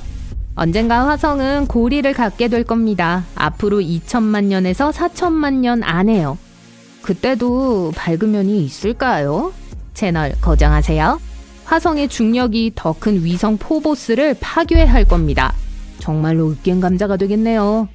이전에 달이었던 조각들이 화성에 충돌할 거예요. 다른 것들은 분해되어 화성 주위에 고리를 만들 겁니다. 이 고리는 적어도 1억 년 동안 존재할 수 있을 거예요. 화성의 표면에는 마리너 협곡이라고 알려진 거대한 협곡 시스템으로 나뉘어 있습니다. 마리나라 소스가 생각나요. 그 협곡이 지구에 있었다면 뉴욕에서 캘리포니아까지 4,800km 이상 뻗어 있었을 거예요. 가장 넓은 부분에서 화성에서 가장 큰 협곡으로 322km에 달합니다. 그리고 가장 깊은 지점은 6km에 달해요. 여전히 이 자연현상의 실제 크기를 상상할 수 없다면 이렇게 생각해보세요. 마리너 협곡은 지구의 그랜드 캐년의 10배 크기예요. 거대한 것에 대한 이야기가 나온 김에 올림푸스 몬스에 대해 이야기해 볼게요. 태양계에서 가장 큰 화산이고 화성에 있어요. 지구상에서 가장 높은 에베레스트 산의 3배입니다. 해수면 위에서 가장 높은 산이죠. 올림푸스 몬스의 베이스만 해도 뉴멕시코주만큼 커요. 과학자들은 과거 화성에 물이 있었을 수도 있다고 생각합니다. 왜 그렇게 생각하게 됐을까요? 붉은 행성의 표면에서 많은 고대 강 계곡 네트워크와 호수 바닥을 발견했어요. 게다가 화성에는 액체 상태의 물에서만 형성될 수 있는 광물과 암석이 있습니다. 화성은 35억 년 전에 끔찍한 홍수를 경험했을 수도 있어요. 현재도 붉은 행성에는 여전히 물이 있습니다. 하지만 화성의 대기는 이 물이 표면에 액체 형태로 남아있기에는 너무 희박해요. 이제 화성의 물은 오직 얼음의 형태로만 존재합니다. 극지방에서 화성 표면 아래에 있어요. 이 물이 보이는 유일한 장소는 북극 만년설입니다. 또한 때때로 소금기가 있는 물이 분화구 벽과 산비탈로 흘러내려요. 그리고 대기에도 아주 적은 양의 물이 있지만 수증기로만 존재합니다. 그래서 휴양지로서는 별로예요.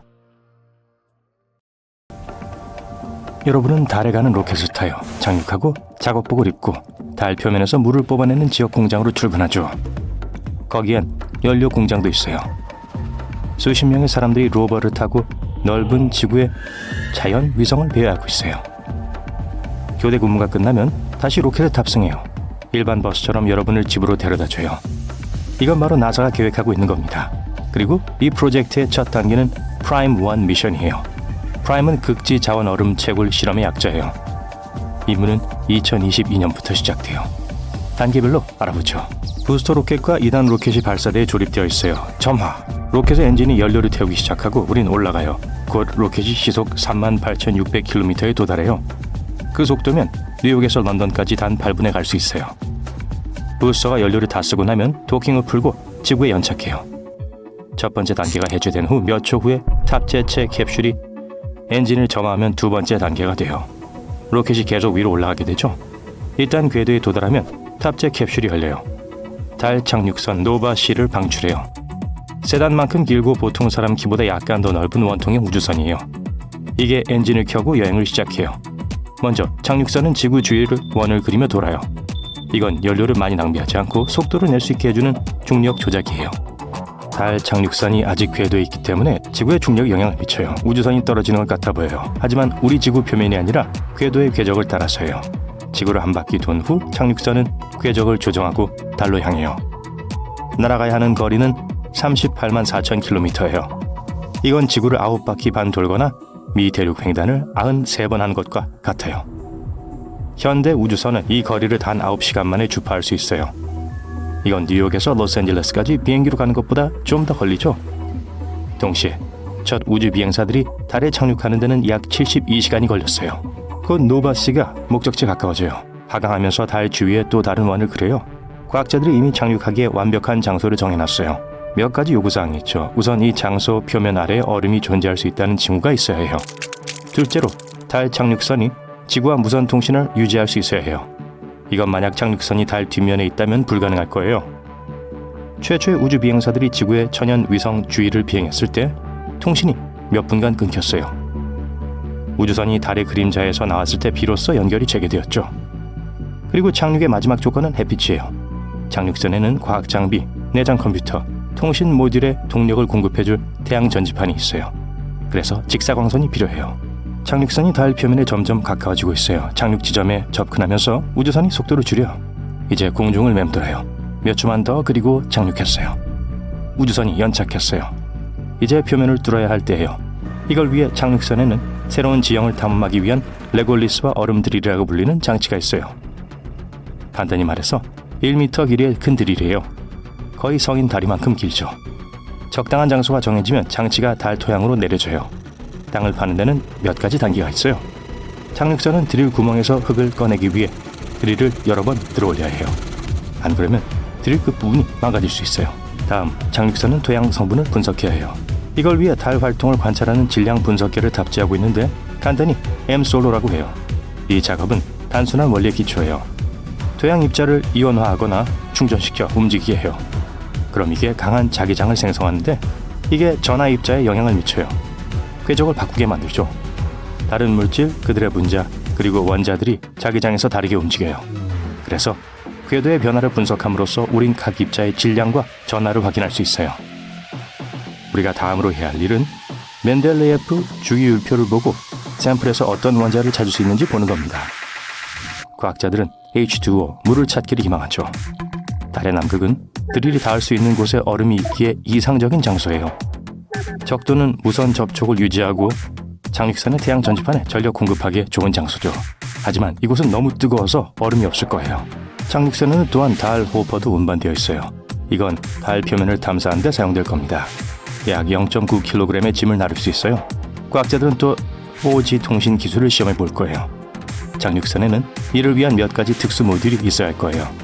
만일 실험에 성공하면 사람들은 지구에서처럼 달에서의 통신을 위해 이동 전화 서비스를 사용할 수 있을지도 몰라요. 하지만 이 임무의 주 목표는 달에서 발견된 자원이 미래에 사용될 수 있다는 걸 증명하는 거예요. 빠르면 2023년 나사는 달의 자율주행 탐사선 바이퍼, 휘발성 조사 극지 탐사 로버를 보낼 계획이에요. 달의 남극에 같은 이유로 착륙할 거예요. 지구와 태양빛과의 연결이죠. 탐사선 자체는 골프카트 크기만 해요. 드릴과 토양 분석기를 운반할 거예요. 과학자는 이미 탐사선을 위한 길을 제시해놨어요. 약 16에서 24km 길이에요. 바이퍼가 이 경로를 따라 이동하는 데는 100일이 걸릴 거예요. 달 얼음을 찾기 위해 흙을 파내고 지도에 발견 표시를 할 겁니다. 우주 비행사들이 달에 도착할 때에 대한 대비도 필요할 거예요. 또한 그들에게 물과 같은 귀중한 자원을 제공하는 데 도움이 될 거예요. 20년대 후반에 나사는 아르테미스 임무를 시작할 거예요. 이 목적을 위해 과학자들은 수십 년 동안 오리온 우주선을 제작해왔어요. 여기에 우주 비행사 6명을 태울 수 있어요. 오리온을 궤도에 올릴 발사체는 우주 발사 시스템이라고 불러요. 준비만 되면 인류 역사상 가장 강력한 로켓이 될 거예요. 첫 비행편은 무인이에요. 2022년으로 예정되어 있어요. 달 착륙선처럼 우주선이 궤도로 올라가 우리 행성을 한 바퀴 돌고 달에 갈 거예요. 일단 인공위성에 도착하면 6일 동안 궤도에 머물렀다가 지구로 돌아오게 되죠. 우주 공간에서 총 25일을 보낼 예정이에요. 두 번째 미션은 2023년 9월에 계획되어 있어요. 이번엔 4명의 우주 비행사를 달에 보낼 거예요. 그들은 지구의 자연 위성 주위를 날다가 달 표면에 착륙하지 않고 돌아올 거예요. 1972년 이후 최초의 유인 달 탐사가 될 거예요. 세 번째 미션인 아르테미스 3호는 2024년 첫 달 착륙 55주년 기념일로 예정되어 있어요. 4명의 우주 비행사들이 달의 궤도로 여행할 거예요. 그곳에 도착하면 그중 2명이 HLS로 이동할 겁니다. 이것은 스페이스X가 디자인한 새로운 달 착륙선이에요. 그런 다음 달 표면에 연착륙할 거예요. 우주 비행사들은 그곳에서 며칠을 보내게 됩니다. 그런 다음 착륙선이 궤도로 다시 날아가 오리온과 도킹해 지구로 돌아올 거예요. 또 달 궤도의 우주정거장 루나 게이트웨이를 건설할 계획도 있어요. 거의 국제 우주정거장과 비슷할 겁니다. 국제 우주정거장처럼 많은 모듈로 조립될 거예요. 동력과 추진 요소도 있을 겁니다. 조종 및 추진 엔진을 장착한 최초의 모듈이 될 거예요. 또 정거장에 전력을 공급해줄 태양 전지판도 있을 겁니다. 한 개의 모듈이 통신과 급유를 포함한 여러 목적을 수행할 거예요. 여러 생활 모듈도 있을 거예요. 최대 90일 동안 여러 명의 우주 비행사를 머물게 할 수 있어요. 바로 거기서 먹고 자고 훈련하고 과학 실험을 하게 될 거예요. 정거장에는 로봇팔이 설치될 겁니다. 정거장 밖에 추가적인 과학 장비를 설치하는 것뿐만 아니라 우주선이 정거장과 도킹하는데 도움이 될 거예요. 에어락 모듈도 있을 거예요. 다가오는 우주선은 거기서 정거장과 도킹할 수 있을 겁니다. 마치 하차하고 승객을 태우는 주차장과 같은 곳이죠. 우주 비행사들은 또 그걸 우주로 통하는 문으로 사용할 수 있어요. 달 토양 샘플을 우주 정거장에 전달할 소형 우주선 샘플 반송선이 있을 거예요. 완전 로봇화될 겁니다. 게이트웨이는 우주 국제 정거장보다 훨씬 작을 거예요. 비교하자면 지구에 가까운 정거장은 현재 11개의 모듈로 구성되어 있어요. 그리고 총 비용은 약 178조 원이에요. 미래에는 이 정거장을 화성이나 먼 우주로 우주선을 보내는 발사대로 사용할 거예요. 국제 우주 정거장에서 발사된 로켓은 지구의 중력과 싸울 필요가 없기 때문에 훨씬 적은 연료를 사용할 거예요. 하지만 방사능으로 인해 게이트웨이에 있는 우주 비행사들은 국제 우주 정거장보다 더 위험하게 될 겁니다. 지구의 자기장은 태양의 해로운 광선을 분산시키는 방해 역할을 해요. 그리고 그곳에 머무는 우주 비행사들은 지구에 있는 상업용 비행기 승객들보다 더 많은 방사능을 받지 않아요. 달은 우리 행성의 자기장에서 너무 멀리 떨어져 있어요. 그래서 게이트웨이 정거장의 모든 모듈은 태양 복사로부터 추가적인 보호가 필요할 겁니다. 화성은 건조하고 바위가 많고 척박한 행성입니다. 옛날 옛적에 이 붉은 행성이 한때 지구와 비슷한 풍경을 가졌을 것이라고 상상하는 건 어렵습니다. 하지만 과학자들은 이것이 사실이고 수백만 년 전에 화성은 거대한 물바다로 가득 차 있었다고 믿고 있습니다. 2021년 초 나사는 가장 진보된 탐사선을 이 붉은 행성으로 보냈습니다. 그 임무는 화성의 과거 모습을 알려줄 수 있는 미생물의 흔적을 찾는 것입니다. 이 탐사선은 퍼시비어런스 또는 퍼시라는 이름으로 불립니다. 심지어 퍼시가 화성에 처음 착륙한 것 자체도 과학적인 발견이었습니다. 이 탐사 로봇은 자동 항법 장치 및 화성의 표면을 추적하고 착륙하기에 이상적인 지점을 찾기 위해 탑재된 카메라를 이용하여 착륙했습니다. 이것은 과학자들이 미래의 화성 탐사를 위한 최상의 착륙 옵션을 고려하도록 돕습니다. 퍼시는 현재 새롭고 고도로 발전된 자동 항법 시스템의 안내를 받으며 붉은 행성을 돌아다닙니다. 하루의 대부분은 암석 구조를 분석하면서 보냅니다. 퍼시는 바위에 작은 핀포인트 빔을 발사하는 첨단 레이저를 갖추고 있습니다. 레이저는 암석 샘플로부터 플라즈마를 생성합니다. 그러고 나서 퍼시에 장치된 분광기가 이 암석의 화학적 성분을 알아내기 위해 플라즈마를 분석합니다. 퍼시가 지금까지 발견한 가장 중요한 두 가지는 마즈와 이에고라는 별명을 가진 바위입니다. 이 단어는 나바호 부족의 언어에서 유래되었는데 나바호 출신의 나사 엔지니어에게 경의를 표하기 위한 것이었어요. 마스는 화성을 뜻하고 이에고는 부지런함을 뜻합니다. 이 두 개의 암석은 모두 소금과 비슷한 성분인데 이것은 암석이 화성암이라는 의미입니다. 만약 암석 종류에 대해 잘 모른다면 화성암은 그 바위들이 화산 폭발로 형성되었다는 것을 의미합니다. 현재 마스와 이에고의 모양은 물이 많은 환경에 의해 형성되었다는 것을 보여줍니다. 이는 화성이 한때 물로 가득 차 있었다는 증거가 될 수 있습니다. 발견된 또 다른 흥미로운 바위는 하버실이라는 별명을 가지고 있습니다. 어둡고 매끄러운 바위로 과학자들은 강력한 북서풍에 의해 마치 장난기 많은 물개를 닮은 모양으로 조각되었다고 믿고 있습니다. 수십 년 동안 과학자들은 화성의 바람과 날씨 패턴에 대해 이론을 세워왔습니다. 이 발견은 기존의 화성 날씨 모델을 뒷받침하는 것으로 보입니다. 퍼시는 지난 2월 화성에 도착한 이래로 2만 장 이상의 사진들을 보냈습니다. 인터넷에서 화제가 됐던 셀카를 포함해서요.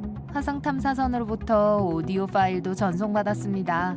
사상 처음으로 우리는 화성에서 부는 외계 바람의 섬뜩하면서도 은은한 소리를 들을 수 있습니다. 이 모든 것은 탐사선이 탑재한 마이크 덕분입니다. 사상 처음으로 다른 행성에서 인간의 기술을 사용하여 산소가 생산되었습니다. 퍼시 내부에는 자동차 배터리 크기의 금도금 상자가 있습니다. 목시 유닛입니다. 목시는 화성 산소 C2 자원 활용 실험을 의미합니다. 네, 이름이 좀 어렵죠?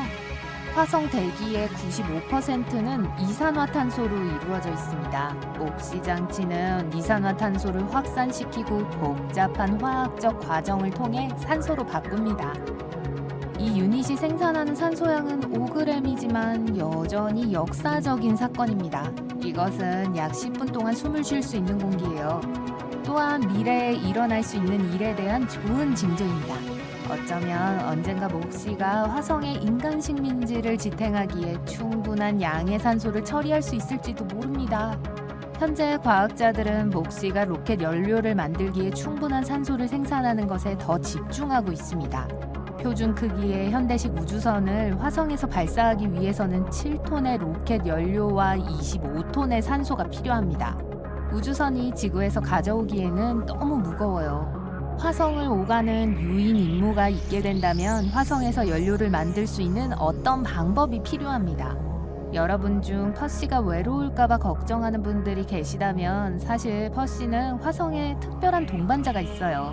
화성으로 착륙하는 탐사선 안에는 작지만 비싼 인제뉴어티라는 이름의 헬리콥터가 숨겨져 있습니다. 줄여서 진이라고 부르죠. 나사가 이 작은 헬리콥터를 개발하는 데는 800억 원이 넘게 들었습니다.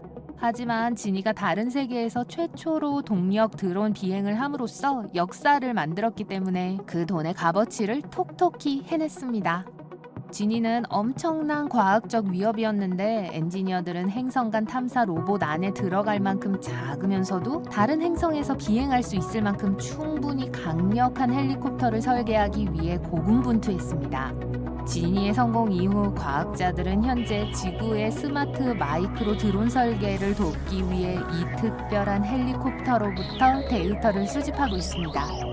헬리콥터는 로버에 적합하지 않은 지형을 탐색하는 데 사용됩니다. 지니는 화성을 날아다니면서 데이터를 수집하고 지구로 보내기 위해 항공 사진을 찍고 있습니다. 지니는 회전 날개 위에 태양 전지판에서 동력을 얻습니다. 과학자들에게 가장 큰 걱정은 전지판이 화성의 먼지로 두껍게 덮여 헬리콥터가 동력을 제공받지 못할지도 모른다는 것이었어요. 다행히도 날개에서 나오는 공기 흐름은 지니의 태양 전지판을 스스로 청소합니다. 지니의 메커니즘 안에는 라이트 형제의 역사적인 1903년 비행기에서 나온 우표 크기의 작은 천 조각이 들어있습니다. 이것은 최초의 항공 선구자들에게 바치는 애정 어린 찬사입니다. 큐리오시티 로버가 화성에 처음 착륙한 것은 2012년이었고 12년 이상 이 붉은 행성을 배회해왔습니다. 큐리오시티는 퍼시처럼 생명체를 감지하기 위해 고안된 것이 아니라 화성에 생명체를 지탱할 수 있는 필요한 요소들이 있는지 알아내기 위해 고안되었습니다. 이것은 액체물, 탄소, 에너지원과 같은 것들을 포함합니다. 큐리오시티는 옐로나이프 베이라고 불리는 장소를 발견했습니다. 이곳은 한때 고대 호수가 있었던 곳입니다. 탐사선은 물에 의해 남겨진 미네랄을 발견했는데 그것은 호수 물이 매우 산성이거나 염분이 높지 않았고 균형 잡힌 pH를 가지고 있었다는 것을 보여줍니다. 잠재적으로 생명을 지탱할 수 있는 탄소, 질소, 그리고 다른 원소들이 모두 고대 호수의 분화구 안에서 발견되었습니다. 그리고 무엇보다도 큐리오시티는 미생물의 잠재적인 에너지원을 발견했습니다. 그러니 어쩌면 화성에도 생명체가 존재할 수 있을지도 모릅니다. 큐리오시티는 행성 전체에 걸친 먼지 폭풍을 목격하고 측정한 최초의 화성 탐사선으로서 역사를 만들었습니다. 지구에서와 마찬가지로 화성에서는 바람이 끊임없이 불어서 지질학적인 요소를 파괴합니다. 바람은 많은 먼지를 일으키고 결국 큰 구름이 되어 올라갑니다. 먼지 구름은 햇빛과 열을 흡수해서 바람을 더욱 강하게 만듭니다. 비나 바다가 없어서 몇 년마다 구름은 매우 커져서 행성 전체를 감싸고 거대한 먼지 폭풍을 만듭니다. 2018년 큐리오시티는 화성 표면에서 이 거대한 폭풍 중 하나를 목격했습니다. 화성의 햇빛이 97% 감소했고 많은 큰 모래 언덕이 남겨졌다고 기록했습니다. 큐리오시티는 10년이 넘는 기간 동안 화성의 방사능 환경을 측정해왔습니다. 이것은 과학자들이 인간이 방사능의 피해 없이 안전하게 이 붉은 행성을 방문할 수 있는지 알아내도록 해줍니다. 지금까지의 소식은 고무적이고 화성 방사능 수치는 국제 우주 정거장에 탑승한 우주 비행사들이 경험한 수준과 비슷합니다. 이것은 우주 비행사들이 방사능에 대해 너무 많이 걱정할 필요 없이 장기 왕복 여행을 견딜 수 있다는 것을 의미합니다. 화성은 태양계에서 가장 큰 화산인 올림푸스 몬스가 있는 곳입니다. 이 거대한 화산의 높이는 21.9km인데 에베레스트 산의 약 2.5배 높이입니다.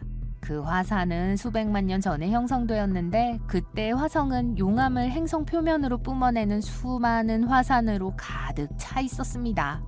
올림푸스 몬스는 순상 화산이기 때문에 용암과 불꽃을 공중으로 격렬하게 분출하기보다는 용암이 화산의 측면을 타고 천천히 흘러내렸을 거예요.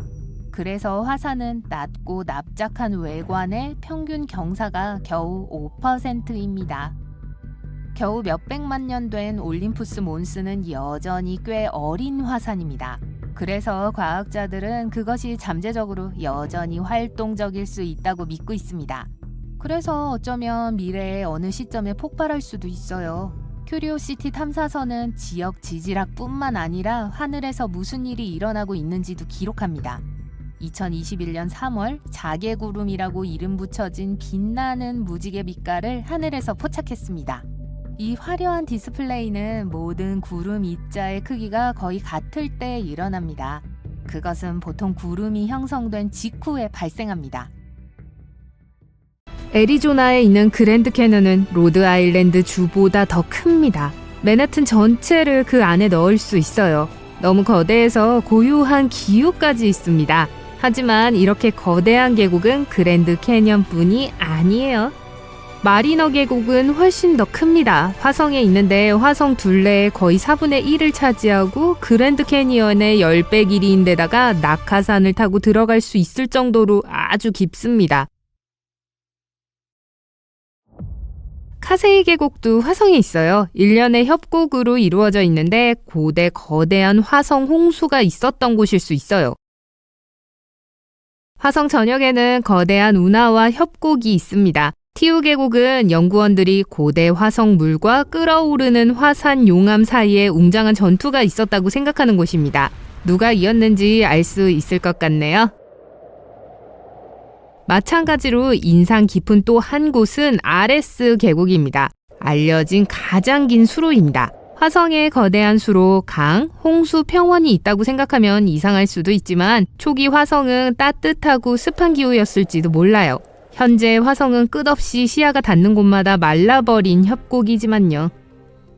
이타카 카스마는 토성의 위성 테티스에 있는 거대한 흉터처럼 보입니다. 그랜드 캐니언보다 4배 더 길고 3배 정도 더 깊습니다. 그리고 수십억 년 됐습니다. 아직 그곳에서 카약을 탄 사람은 없어요. 우리는 우주선 보이저 1호 덕분에 사진으로만 그 모습을 볼 수 있었습니다. 수성의 그레이트 밸리는 그랜드 캐니언을 작은 웅덩이처럼 보이게 합니다. 나사의 메신저는 이 거대한 지형의 사진을 찍은 최초의 우주선입니다. 계곡은 2개의 거대한 것으로 둘러싸여 있는데 무슨 뜻인지는 몰라도 엔터프라이즈와 벨지카라고 합니다. 명왕성의 가장 큰 위성인 카론에는 아르고 카스마라는 이름의 거대한 협곡이 있습니다.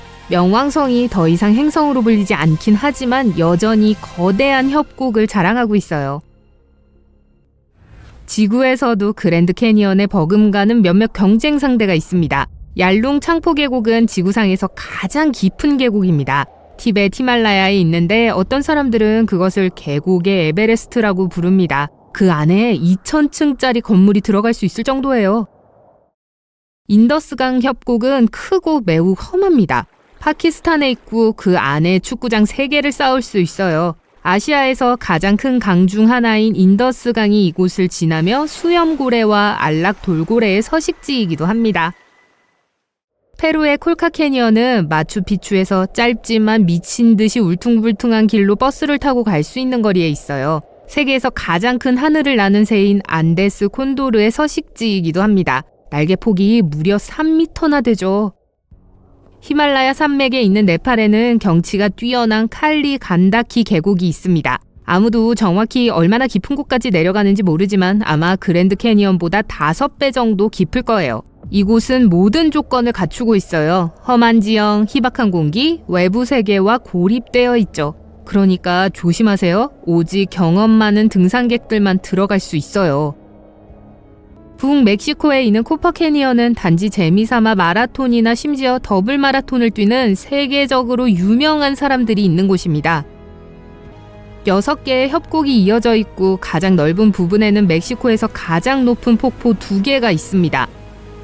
또한 코파 캐니언에는 세계에서 가장 긴 짚 라인이 있고 제일 무서운 기차가 다니는 곳이에요. 아래를 내려다보지 마세요.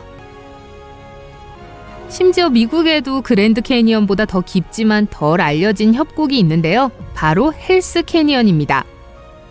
오레곤과 아이다호 주 경계쯤에 있어요. 스네이크 강이 그 사이를 흐르고 있어요.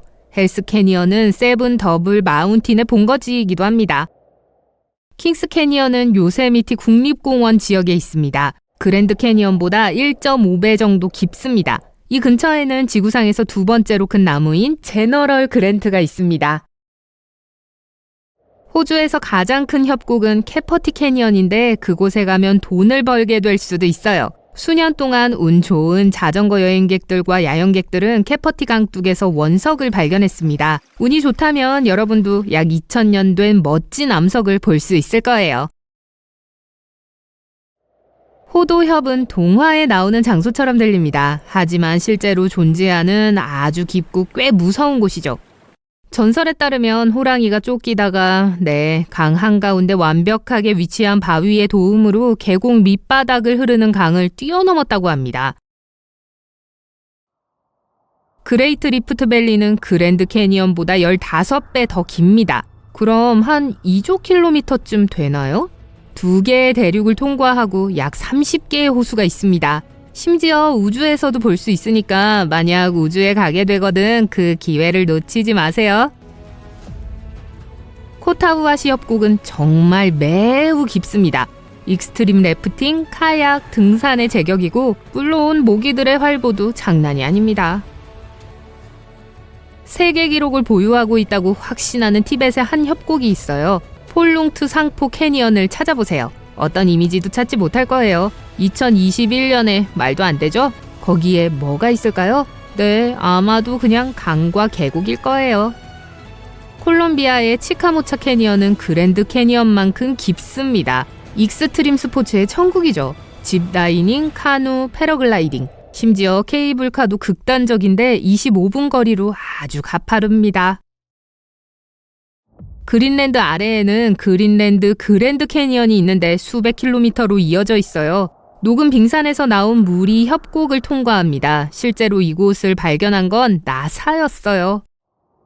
남극 대륙에는 아주 거대한 협곡이 있습니다. 유일한 문제는 볼 수 없다는 것입니다. 하지만 분명히 아주 춥고 거의 흰색일 거예요. 바다에도 거대한 협곡이 있습니다. 잼추구 캐니언은 가장 큰 수중 협곡 중 하나이며 알래스카 해안에 있고 바다 표범, 돌고래, 고래의 서식지입니다. 가장 깊은 수중 협곡은 그랜드 캐니언의 약 6배 깊이에 해당합니다. 그 유명한 마리아나 해구죠. 그 해저에 도착할 수 있다면 여러분은 가장 깊은 다이빙으로 세계 기록을 세우게 될 거예요. 그랜드 바하마 캐니언은 또 하나의 경이로운 수중 광경을 자랑합니다. 엠파이어 스테이트 빌딩을 그 안에 떨어뜨리면 수면에서 절대 볼 수 없을 거예요. 몬터레이만은 꽤 느긋한 곳이지만 그곳의 협곡은 절대 그렇지 않습니다. 랜턴피쉬, 오징어, 바다거북, 볼락, 해달 등이 함께 어울립니다. 그리고 수천 마리의 해파리도 있어요. 너무 많이 쏘이지 않도록 조심하세요. 그 주변에는 30m까지 자랄 수 있는 해초인 자이언트 켈프도 있어요. 허드슨 캐니언은 뉴욕항에서 바다까지 이어져 있습니다. 그리고 아주 더러워요. 물론 심해 산호초와 거품이 형성되어 있는 데다가 바닥에는 쓰레기와 하수 찌꺼기가 잔뜩 쌓여 있습니다. 아빌레스 캐니언은 스페인 연안에 있습니다. 이곳은 세계에서 가장 깊은 수중 협곡 중 하나로서 대왕 오징어가 사는 몇 안 되는 곳 중 하나이기도 하죠. 하얀 산호초와 물이 매우 차갑다는 사실로 유명합니다. 호주의 브레머 캐니언은 수중에 있는 거대하고 위험한 계곡입니다. 특히 거대 오징어에겐 더욱 그래요. 오징어는 그 지역 범고래가 가장 좋아하는 간식입니다. 괴물 같은 식욕을 가진 거대한 고래죠. 브레머 캐니언은 인기 관광지인데 특히 이곳에 서식하는 100마리가 넘는 범고래의 사진을 찍으려는 사람들에게는 더욱 그렇습니다. 나자레 캐니언은 포르투갈 근처에 있습니다. 유럽에서 가장 큰 해저 협곡인데 깊이는 약 5km 정도로 세계에서 가장 높은 건물 6개에 해당합니다. 파도가 높기 때문에 파도 타기를 즐기는 사람들에게는 천국입니다. 캐나다 북극 균열 시스템은 거대합니다. 이것은 레브라도해에서 북극제도까지 이어져 있고 북극해와 대서양을 연결합니다. 이걸 상상해보세요. 그린란드는 수백만 년 전에 캐나다와 붙어 있었습니다. 이 균열 시스템 덕분에 그린란드는 서서히 떠내려가고 있습니다. 만일 그린란드가 그대로 있었다면 캐나다가 얼마나 컸을지 생각해보세요.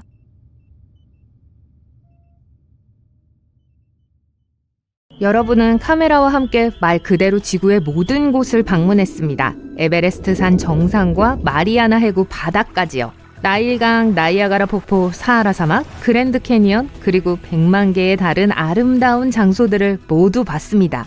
여행 때마다 숨막히는 경치의 사진들을 가지고 돌아왔어요. 여러분의 앨범은 이미 백과사전처럼 두꺼워졌고 이제 완전히 새로운 관광지를 찾아야 할 때입니다. 화성으로 여행을 떠나요. 반짝이는 현대식 로켓에 앉아서 이륙을 위한 카운트다운을 하고 있어요. 대단한 일처럼 보일지 모르지만 현대기술 덕분에 버스를 타는 것과 별로 다르지 않습니다. 불과 2시간 후에 여러분은 착륙합니다. 이제 모든 화성 관광객의 첫 번째 목적지인 올리푸스 몬스로 향할 때입니다. 애리조나 주 전체 크기이고 높이가 25km예요. 에베레스트 산의 3배 높이죠. 우리 태양계에서 가장 높은 산입니다. 사실 단순한 산이 아니에요. 거대한 화산이죠. 이 산 전체는 용암줄기가 지면으로 솟아올라 화산 비탈을 따라 흘러내려 서서히 식으면서 형성되었습니다. 가장 최근에 생긴 토양층은 약 200만 년이 됐어요. 그래서 과학자들은 언젠가 이 화산이 깨어날 가능성을 배제하지 않습니다. 폭발할 때 여러분이 가까이 있지 않기를 바랍니다. 그리고 여기저기 그리스 신의 조각상이 있어요. 아폴로, 아테나와 아르테미스가 있습니다. 그리고 여기 제우스와 넵튠도 있네요.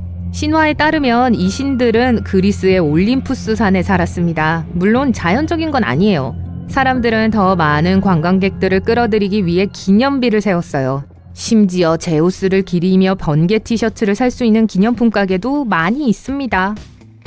화성에서 첫 사진을 찍고 다음 흥미로운 장소로 이동합니다. 이곳은 12개의 거대한 화산이 모여있는 곳이에요. 그중 일부는 거의 올림푸스의 높이에 달합니다. 마치 엠파이어 스테이트 빌딩 60개를 서로 쌓아놓은 것 같은 높이예요.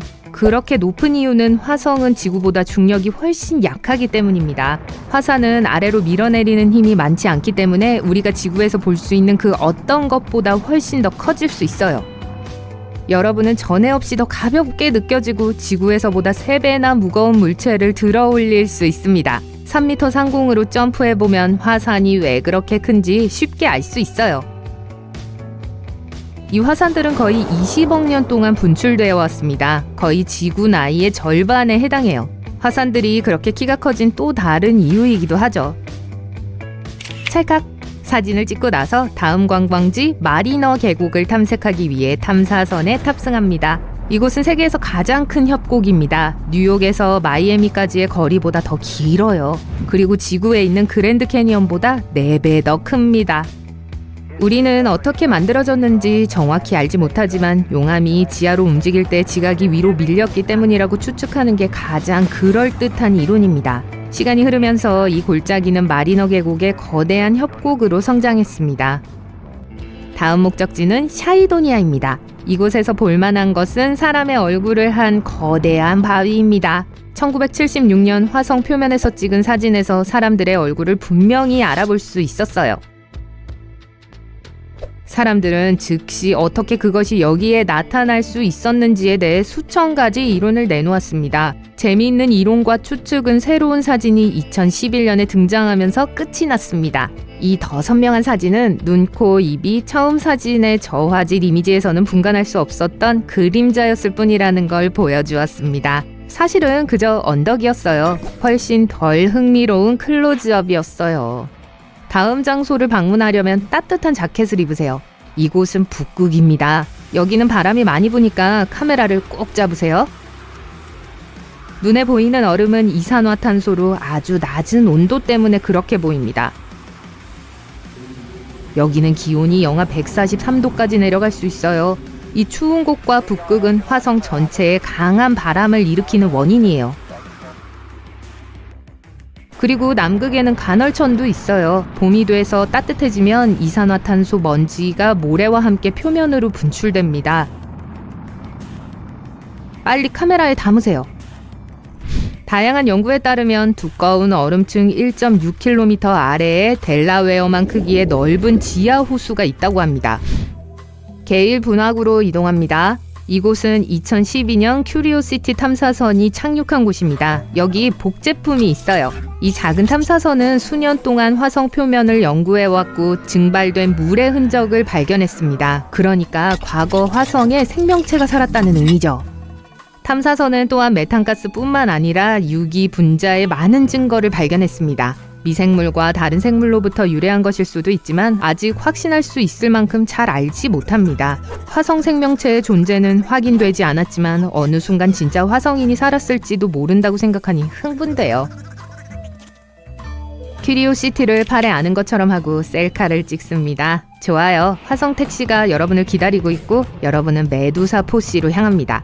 많은 사람들은 이 바위의 이상한 모습 때문에 이곳이 외계인의 추락지일 수 있다고 믿고 있습니다. 물론 사실이 아닙니다. 과학자들은 화산이 수년 동안 이곳에서 분출되어 왔다고 설명합니다. 용암은 바위로 냉각되었고 강한 바람은 바위를 이상한 모양으로 만들었어요. 이 화산 퇴적물 전체가 미국 크기의 5분의 1 정도의 지역을 덮고 있습니다. 그리고 여기 지구 과학자들을 긴장시키고 겁먹게 만든 곳이 있습니다. 바로 헤일 분화구와 비탈에 있는 선들입니다. 연구 결과들은 이곳은 습기가 있었고 물이 흘렀을 수도 있다는 것을 시사했어요. 하지만 나중에 그것이 마른 모래 시냇물인 것으로 판명됐습니다. 과학자들은 이곳이 외계 미생물의 서식지일지도 모른다고 염려합니다. 그러므로 너무 가까이 가지 말아야 합니다. 화성 관광객들에게 또 하나의 불가사의한 장소는 유령의 언덕입니다. 고대 화성에서는 수십 미터 높이의 모래 언덕이 있었습니다. 하지만 물이나 용암에 의해 잠겼습니다. 기반은 보존되어 있지만 윗부분은 사라졌어요. 이 모래 언덕에 덮인 부분은 여전히 미생물을 품고 있습니다. 여기서 그것들은 바람과 태양 복사로부터 보호를 받기 때문에 여전히 보존됐을 수 있어요. 그런 미생물과의 접촉은 인간에게 위험할 수 있기 때문에 여러분은 멀리서 사진을 찍습니다. 다음 장소는 화성의 위성 포보스입니다. 여기 꽤 괜찮은 사람들이 모였군요. 그리고 보시다시피 포보스 거석이 있어요. 30층 건물만큼 큰 바위입니다. 우리는 지구에서 찍은 사진을 통해 이 물체에 대해 배웠어요. 이 거석은 커다란 그림자를 들이우고 많은 이론을 낳았습니다. 예를 들어 어떤 사람들은 그것이 고대 문명에 의해 세워졌거나 외계인에 의해 이곳에 남겨졌다고 주장합니다. 통신수단이었을지도 몰라요. 이 모든 사람들이 그 이론을 직접 시험해보려고 여기에 왔지만 가까이서 보면 그저 바위처럼 보입니다. 사진 한 장을 더 찍고 서둘러서 목성의 위성 2호까지 데려다줄 버스를 타야 합니다. 거기서는 표면 위를 나는 특수 캡슐 자동차를 타고 날아가는 것이 안전합니다. 화산이 끊임없이 분출하는 것을 보면 그 이유를 알 수 있어요. 목성의 중력은 2호의 내부를 압축합니다. 내부가 열을 받아 표면으로 올라가고 표면 위의 화산에서 분출합니다. 너무 많은 물질을 방출해서 몇천 년마다 2호의 표면은 완전히 바뀝니다. 이제 우리는 하이퍼드라이브를 켜고 깊은 우주 공간으로 향합니다. 여기 완전한 어둠 속에 보이저 탐사선이 있습니다. 1977년에 발사되었고 여전히 작동하고 있어요. 태양계의 경계를 떠난 인간이 만든 최초의 물체이며 세계에서 가장 멀리 있는 우주선입니다. 보이저는 외계 문명을 위한 메시지가 담긴 금빛 원반을 가지고 있습니다. 이 놀라운 디스크에는 지구의 풍경, 사람들, 동물들의 사진과 다양한 소리와 음악이 들어있습니다. 안타깝지만 가장 가까운 항성계에 도달하는 데는 수천 년이 걸릴 거고 그래서 조만간 외계인으로부터 답장을 받을 가능성은 매우 낮습니다. 셀카를 찍고 다음 여행지로 향합니다. 여기 지구에서 천광년 떨어진 곳에 블랙홀이 있습니다. 우주에서 가장 신비롭고 무거운 물체입니다. 태양만큼 무게가 나가지만 훨씬 더 작아요. 너무 무거워서 모든 것을 끌어당깁니다. 심지어 빛까지도요. 블랙홀은 실제로 검은색이 아닙니다. 색깔이 전혀 없어요. 시간을 굴절시키기 때문에 아주 먼 거리에서만 관찰할 수 있습니다. 가까이 있을수록 시간이 더 느리게 갈 거예요. 그리고 만약 1초만 더 가까이 다가가려고 해도 지구 시간으로 몇 주 혹은 심지어 몇 달이 지날지도 모릅니다. 오래된 전통에 따라 여러분은 동전을 블랙홀에 던지고 먼 우주를 향해 여행을 계속합니다. 집에 돌아오는 길에 달에 있는 상징적인 장소에 들러야 합니다. 여기 고요의 바다에는 아폴로 11호의 착륙 지점 근처에 공원이 조성되어 있습니다. 이곳은 인간이 처음으로 달 표면에 발을 디딘 곳입니다. 닐 암스트롱의 최초 부추 발자국은 여전히 달 표면에 남아 있습니다. 1969년에 만들어졌지만 지금도 하나도 변하지 않았어요. 수백 척의 우주선이 지구 표면에서 이륙해 화성으로 향합니다. 7개월 후로 빨리 감아보면 이 우주 비행선들은 화성 근처에 있어요. 곧 착륙하고 나면 몇천 명의 사람들이 모두 화성의 시민이 될 거예요. 아마도 절대 고향 행성으로 돌아가지는 않을걸요? 왜냐하면 이곳에는 안락한 삶을 위한 모든 조건이 완벽하게 갖춰져 있기 때문이에요. 화성에 자급자족할 수 있는 거주지를 만들기 위해서는 시간과 많은 탐험이 필요해요. 자, 사람들이 어떻게 화성에 공장, 병원, 아파트 건물, 심지어 클럽과 식당까지 모든 걸 갖춘 도시를 건설했는지 단계별로 알려드릴게요. 우선 로켓을 발사할 시간을 정해야 해요. 발사창은 780일에 한 번씩 열려요. 그때가 지구와 화성 사이의 거리가 가장 짧은 때죠. 그때가 되면 여정은 약 6개월에서 7개월이 걸릴 거예요. 발사대로 이동해 봅시다. 여기서 추진기 로켓에 연결된 우주선을 볼 수 있어요. 점화합니다. 추진기가 우주선을 공중으로 보냅니다. 그리고 나서 도킹을 풀고 지구에 다시 착륙하죠. 동시에 우주선의 엔진에는 시동이 걸리고 지구의 주차 궤도로 가게 되죠. 이렇게 올라가기 위해 우주선은 거진 모든 연료를 사용했고 이제 연료를 재급유해야 해요. 그러기 위해서 추진기를 다시 사용해요. 거대한 크레인이 추진기에 또 다른 우주선을 올려놓습니다. 우주선 안에는 거대한 연료 탱크가 있어요. 그 추진기는 지구에서 발사되어 재급유기를 궤도에 올려놓아요. 그게 우주선과 도킹되어 연료를 채워주죠. 우주여행에는 이런 연료 주입이 총 5번 필요할 수 있어요. 그리고 화성에 거주지를 건설하기 위해서는 첫 번째 임무에 5척의 우주선이 필요합니다. 그렇게 되려면 지구에서 약 25번을 발사해야겠죠. 추진기 가격을 2,730억 원, 연료 주입기 가격을 1,543억 원, 그리고 우주선 가격 자체를 2,374억 원이라고 생각한다면 이번 임무에 든 비용이 정말 어마어마하죠? 자, 발사합니다. 시간을 빨리 앞당겨서 처음 5척의 우주선들이 화성 표면으로 내려갑니다. 이 우주선에는 최초의 인간들이 타고 있지는 않았어요. 우선 여기엔 음식과 물 공급, 호흡을 위한 산소, 그리고 의료용품과 같은 탑재물만 실려 있어요. 또한 최초의 생활 모듈, 폐기물 관리 시스템, 그리고 전기를 생산하기 위한 엄청난 수의 태양 전지판이 있었죠. 착륙하기 전에 그 우주선들 중 한 척이 궤도로 위성 시스템을 하나 발사해요. 이 위성이 붉은 행성의 통신을 제공해 줄 거예요. 그럼 로봇들은 화성에서의 일을 착수하기 시작하죠. 먼저 많은 작은 탐사 로봇들이 태양 전지판을 늘어놓고 펼쳐요. 이것들의 총 면적은 축구장 7개 크기에 이르죠. 화성에서는 지구보다 훨씬 덜 효율적이에요. 잦은 모래 폭풍이 패널의 작업 표면을 모래로 덮어버리죠. 하지만 동시에 붉은 행성의 강한 바람도 모래를 닦아내는데 도움이 됩니다. 강력한 드릴을 장착한 다른 탐사 로봇들은 화성 토양에서 물을 찾기 시작하죠. 물을 발견하면 사람들은 연료를 생산하기 시작할 거예요. 우린 대기 중에 이산화탄소와 채굴된 물을 고온에서 높은 압력으로 결합시킬 거예요. 그러면 로켓을 위한 메탄과 호흡을 위한 산소를 얻을 수 있게 되거든요. 2021년 2월부터 화성의 퍼서비어런스 탐사 로봇은 산소 추출을 위한 기술을 시험해왔어요. 그 안에 상자가 있는데 목시라고도 불리는 화성 산소자 활용 실험 장비가 들어있죠. 이 장비가 화성의 공기를 내부로 끌어당겨 고압으로 이산화탄소로부터 산소 원자 하나를 떼어냅니다. 신발 상자만한 그런 게 우주인 한 명이 숨쉬기에 충분한 산소를 공급해 줄 수 있어요.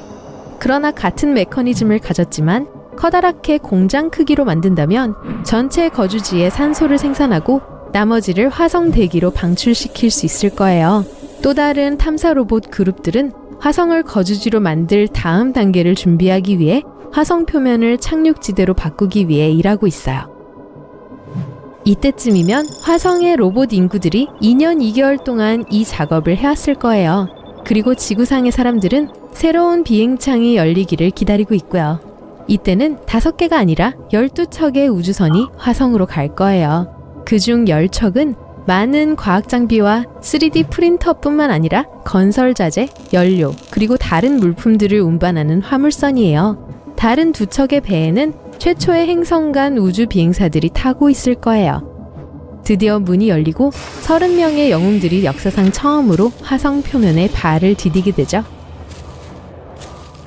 이 사람들은 과학자, 엔지니어, 의사들이에요. 이들은 다른 행성을 정복한 첫 번째 사람들이 되기 위해 엄격한 선택 기준을 통과했고 오랜 훈련을 받았어요.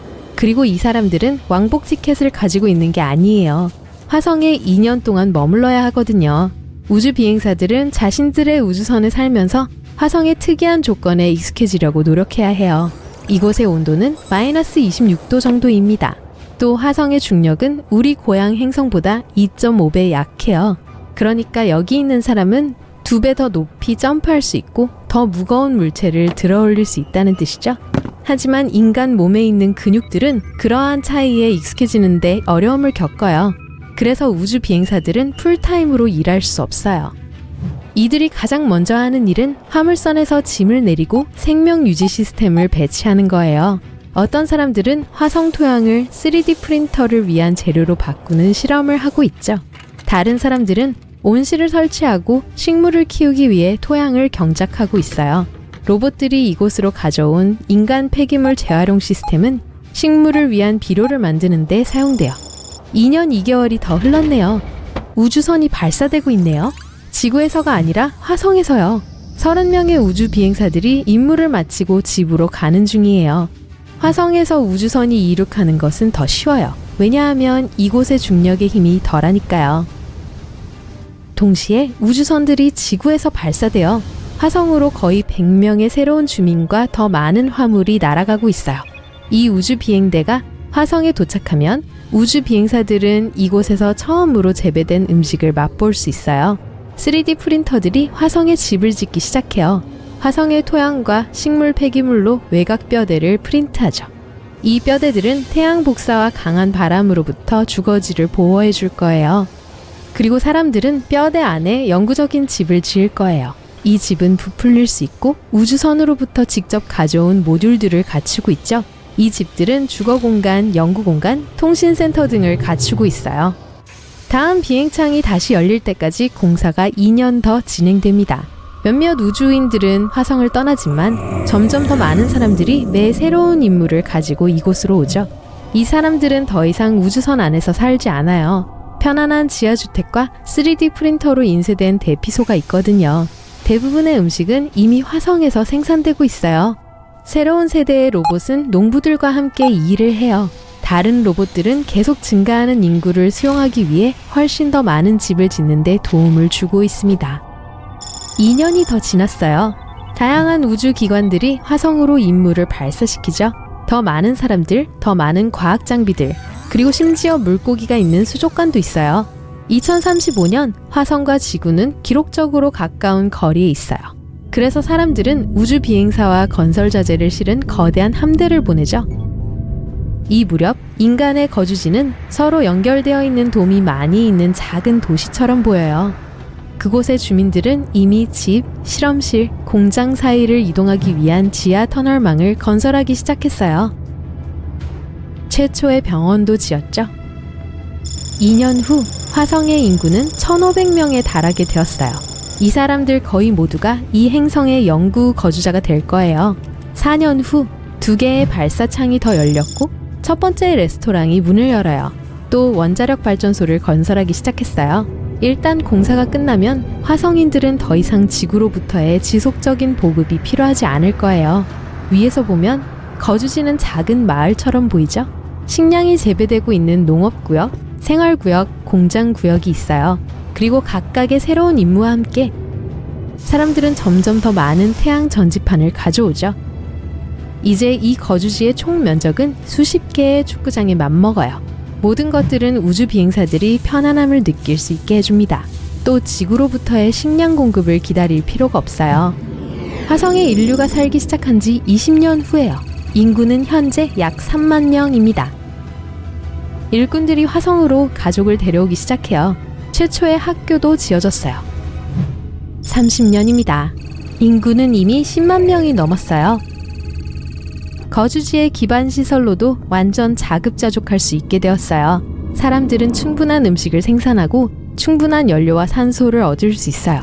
이 무렵 화성 토양에서 첫 번째 식물들이 자라기 시작해요. 행성의 대기에는 점점 더 많은 산소가 생겨나고 있죠. 온실에 심어진 나무들 덕분이에요. 모든 인간 활동으로 인한 온실 효과로 화성의 표면이 조금이라도 따뜻해지는 데 도움이 되고 있어요.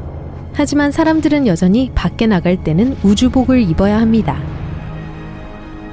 사람들이 화성에서 지구같이 숨쉬려면 훨씬 더 많은 시간이 걸릴 거예요. 점차 강과 호수가 나타날 거고요. 녹색 식물들이 대부분의 땅을 덮을 겁니다. 그리고 나면 화성 거주자들은 산소 헬멧 없이 밖으로 나갈 수 있을 거고, 그때가 되면 붉은, 이제는 푸르른 행성을 자신들의 고향이라고 부를 수 있게 될 거예요. 화성의 먼지 폭풍은 정말 엄청날 수 있어요. 특히 여름 동안 붉은 행성의 남반구를 쏜살같이 지나가요. 이러한 폭풍은 2022년 1월에 일어났던 것처럼 커져서 행성의 넓은 지역을 둘러쌀 수 있어요. 그러다가 모래 폭풍이 미국 면적의 거의 2배가 되는 영역을 뒤덮었어요. 우리가 화성에 보낸 로봇 중 하나를 사라지게 만든 게 이런 걸 수 있을까요? 화성의 대기와 기후는 혹독해요. 대부분 강한 바람이 불고 평균 기온이 섭씨 영하 63도인 사막이죠. 겨울 동안 극지방은 섭씨 영하 140도까지 떨어져요. 착륙선은 이러한 조건을 견딜 수 있도록 특별히 장비를 갖추고 엄청 견고해야 해요.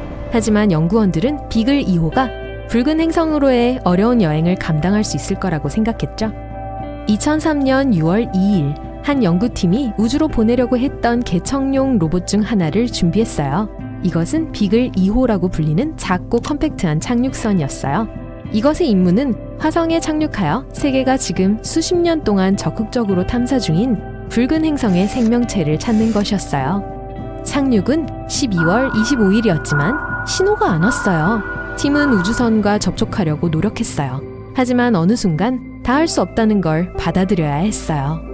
어떤 사람들은 결국 착륙이 너무 어렵고 복잡해서 착륙선이 추락했을 거라고 생각했어요. 하지만 어떠한 기술적 오류는 발견하지 못했죠. 또 다른 사람들은 착륙선이 자기 낙하산에 얽혀 화성의 표면으로 떨어졌을지도 모른다는 이론을 냈죠. 어느 쪽이든 비글 2호는 실종된 걸로 간주되었어요. 나사가 실종된 착륙선의 잔해일 수도 있는 사진을 찍은 2015년까지 말이죠. 그냥 부서진 파편만이 아니었는데 부품들이 사실 손상되지 않은 것처럼 보였어요. 착륙선의 잔해는 착륙 예정 지점으로부터 약 5km 떨어진 곳에서 태양 전지판이 부분적으로 배치된 채 있었어요. 보아하니 비글 2호는 성공적으로 착륙했지만 라디오 안테나가 차단되었던 것 같아요. 그래서 연구원들이 지구에서 통제하거나 통신할 수 없었던 거예요. 하지만 아무도 왜 그런 일이 일어났는지는 정확히 알지 못해요. 화성에 있는 얼굴을 들어본 적이 있나요? 1970년대에 나사의 우주선 중 하나가 얼굴 형태 같아 보이는 화성 표면의 상징적인 이미지를 촬영했어요. 사진 윗부분에서 볼 수 있듯이요. 만약 상상력이 풍부하다면 여러분은 코, 두 눈, 입, 그리고 특이한 머리 모양을 쉽게 볼 수 있을 거예요. 어떤 사람들은 심지어 그게 다른 문명에 의해 붉은 행성에 세워진 기념물이라고 생각했어요. 사람들이 화성에서 발견한 다른 특이한 것들은 어떤가요? 해피페이스 분화구처럼요. 왜 이런 별명을 가지고 있는지 쉽게 알 수 있을 거예요. 또는 다른 모양의 바위도 있어요. 팬케이크, 브라키오사우루스 또는 물고기와 같은 것 말이에요. 또 화성 표면에는 와플 모양의 섬이 있어요. 이것은 용암이 흐르는 지역에서 볼 수 있는 2km 넓이의 모양이에요. 이건 아마 아래에서 용암이 이 지형을 밀어낸 결과일 수 있어요. 또 천문학자들이 푸른 모래 언덕의 이미지를 가지고 있는 것 같아요. 강한 바람이 긴 줄로 조각한 놀랍고 어두운 모래 언덕의 바다예요. 행성의 북쪽 극지방을 둘러싸고 있고 텍사스만큼 큰 지역을 덮고 있어요. 붉은 행성은 보통 갈색 모래 언덕으로 알려져 있기 때문에 이것들은 확실히 놀라웠어요. 하지만 사실 파란 게 아니에요. 한번 보려고 화성에 지금 바로 갈 수 있다면 이 모래 언덕들이 나머지 부분들처럼 갈색과 주황색으로 보이는 걸 볼 수 있을 거예요.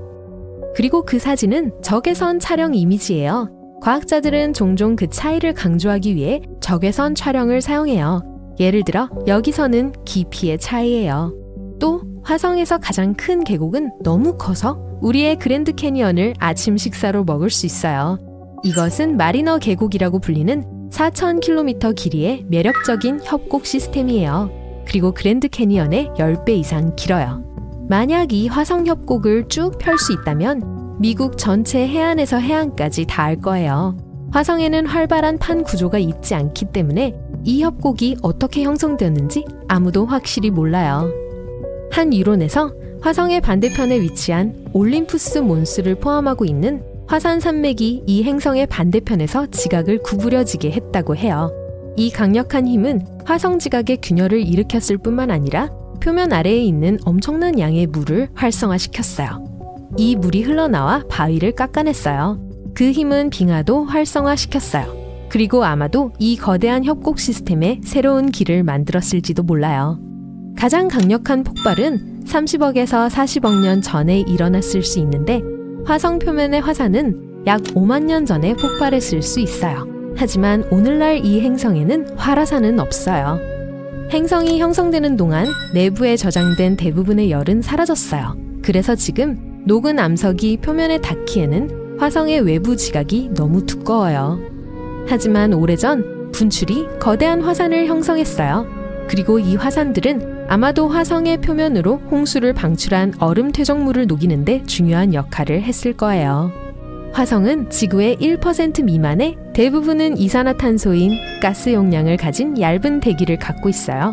하지만 40억 년 전에는 지금보다 훨씬 따뜻하고 습했어요. 그때는 대기도 더 두터웠을 거예요. 그래서 강력한 온실 효과를 내고 햇빛을 가둘 수 있었던 거죠. 또 화성은 강력한 자기장을 갖고 있었어요. 지구와 비슷하게 행성 핵에 있는 녹은 금속의 전류 때문에 형성되었어요. 하지만 우리의 고향 행성과는 달리 화성은 핵이 식은 후에 자기장을 잃었어요. 그리고 그것 없이는 화성은 태양으로부터 오는 하전 입자의 흐름인 태양풍으로부터 어떤 보호도 받지 못했어요. 태양풍은 불과 몇 억 년 만에 화성의 대기 대부분을 앗아갔어요. 대략적으로 말이죠. 이게 강력한 화성의 먼지 폭풍을 훨씬 더 강하게 만들어요. 화성은 매혹적인 역사를 가지고 있어요. 행성의 빙하로 판단하건대 화성은 아마도 지구와 마찬가지로 여러 빙하 시대를 거쳤을 거예요. 한 연구팀이 약 6만 장의 화성 암석의 이미지를 찍었어요. 암석은 크기가 다양했고 무작위로 분포되어 있었어요. 즉, 다른 빙하기 동안 형성되었을지도 모른다는 의미죠. 빙하도 자신들의 이야기를 숨기고 있어요. 안에 어떤 종류의 가스, 바위 또는 심지어 미생물들이 갇혀 있을지 누가 알겠어요? 만약 타임머신을 타고 40억 년 전으로, 물론 화성으로 가서 멈출 수 있다면 여러분은 엄청난 홍수의 광경을 볼 수 있을 거예요. 어쩌면 행성 표면에 어떤 형태의 생명체가 존재할지도요. 붉은 행성의 게일 분화구를 형성했던 강력한 운석 충돌이 그 거대한 홍수를 촉발시킨 것일 수 있어요. 그 충돌 이후 화성의 온도는 엄청나게 뜨거워졌어요. 그게 그 당시 화성 표면에 저장되어 있던 모든 얼음을 녹이는 원인이 되었죠. 홍수가 너무 어마어마해서 행성 표면의 지질 구조가 바뀌었어요. 그것은 퇴적암의 파도와 함께 큰 잔물결을 조각했어요. 물 이야기가 나와서 말인데 수증기가 화성의 대기를 빠져나가는 게 발견되었어요. 또한 연구원들은 화성의 표면에서 물이 흐른 증거를 발견했어요. 흙에 검은 줄무늬가 있어요. 이것들은 여름에 커지고 겨울에 작아지는 것 같아요. 화성에는 말라버린 수많은 계곡과 하도가 있어요. 한때 이곳에서 액체 상태의 물이 흘렀을 가능성이 있어요. 지금은 그 대부분이 만년설 속에 갇혀 있을 수도 있고 심지어 표면 아래에 숨겨져 있을 수도 있어요. 점점 더 많은 것들이 화성에 사람이 살 수 있었다는 걸 암시해요. 화성은 로봇만 살고 있는 우리가 알고 있는 유일한 행성이에요.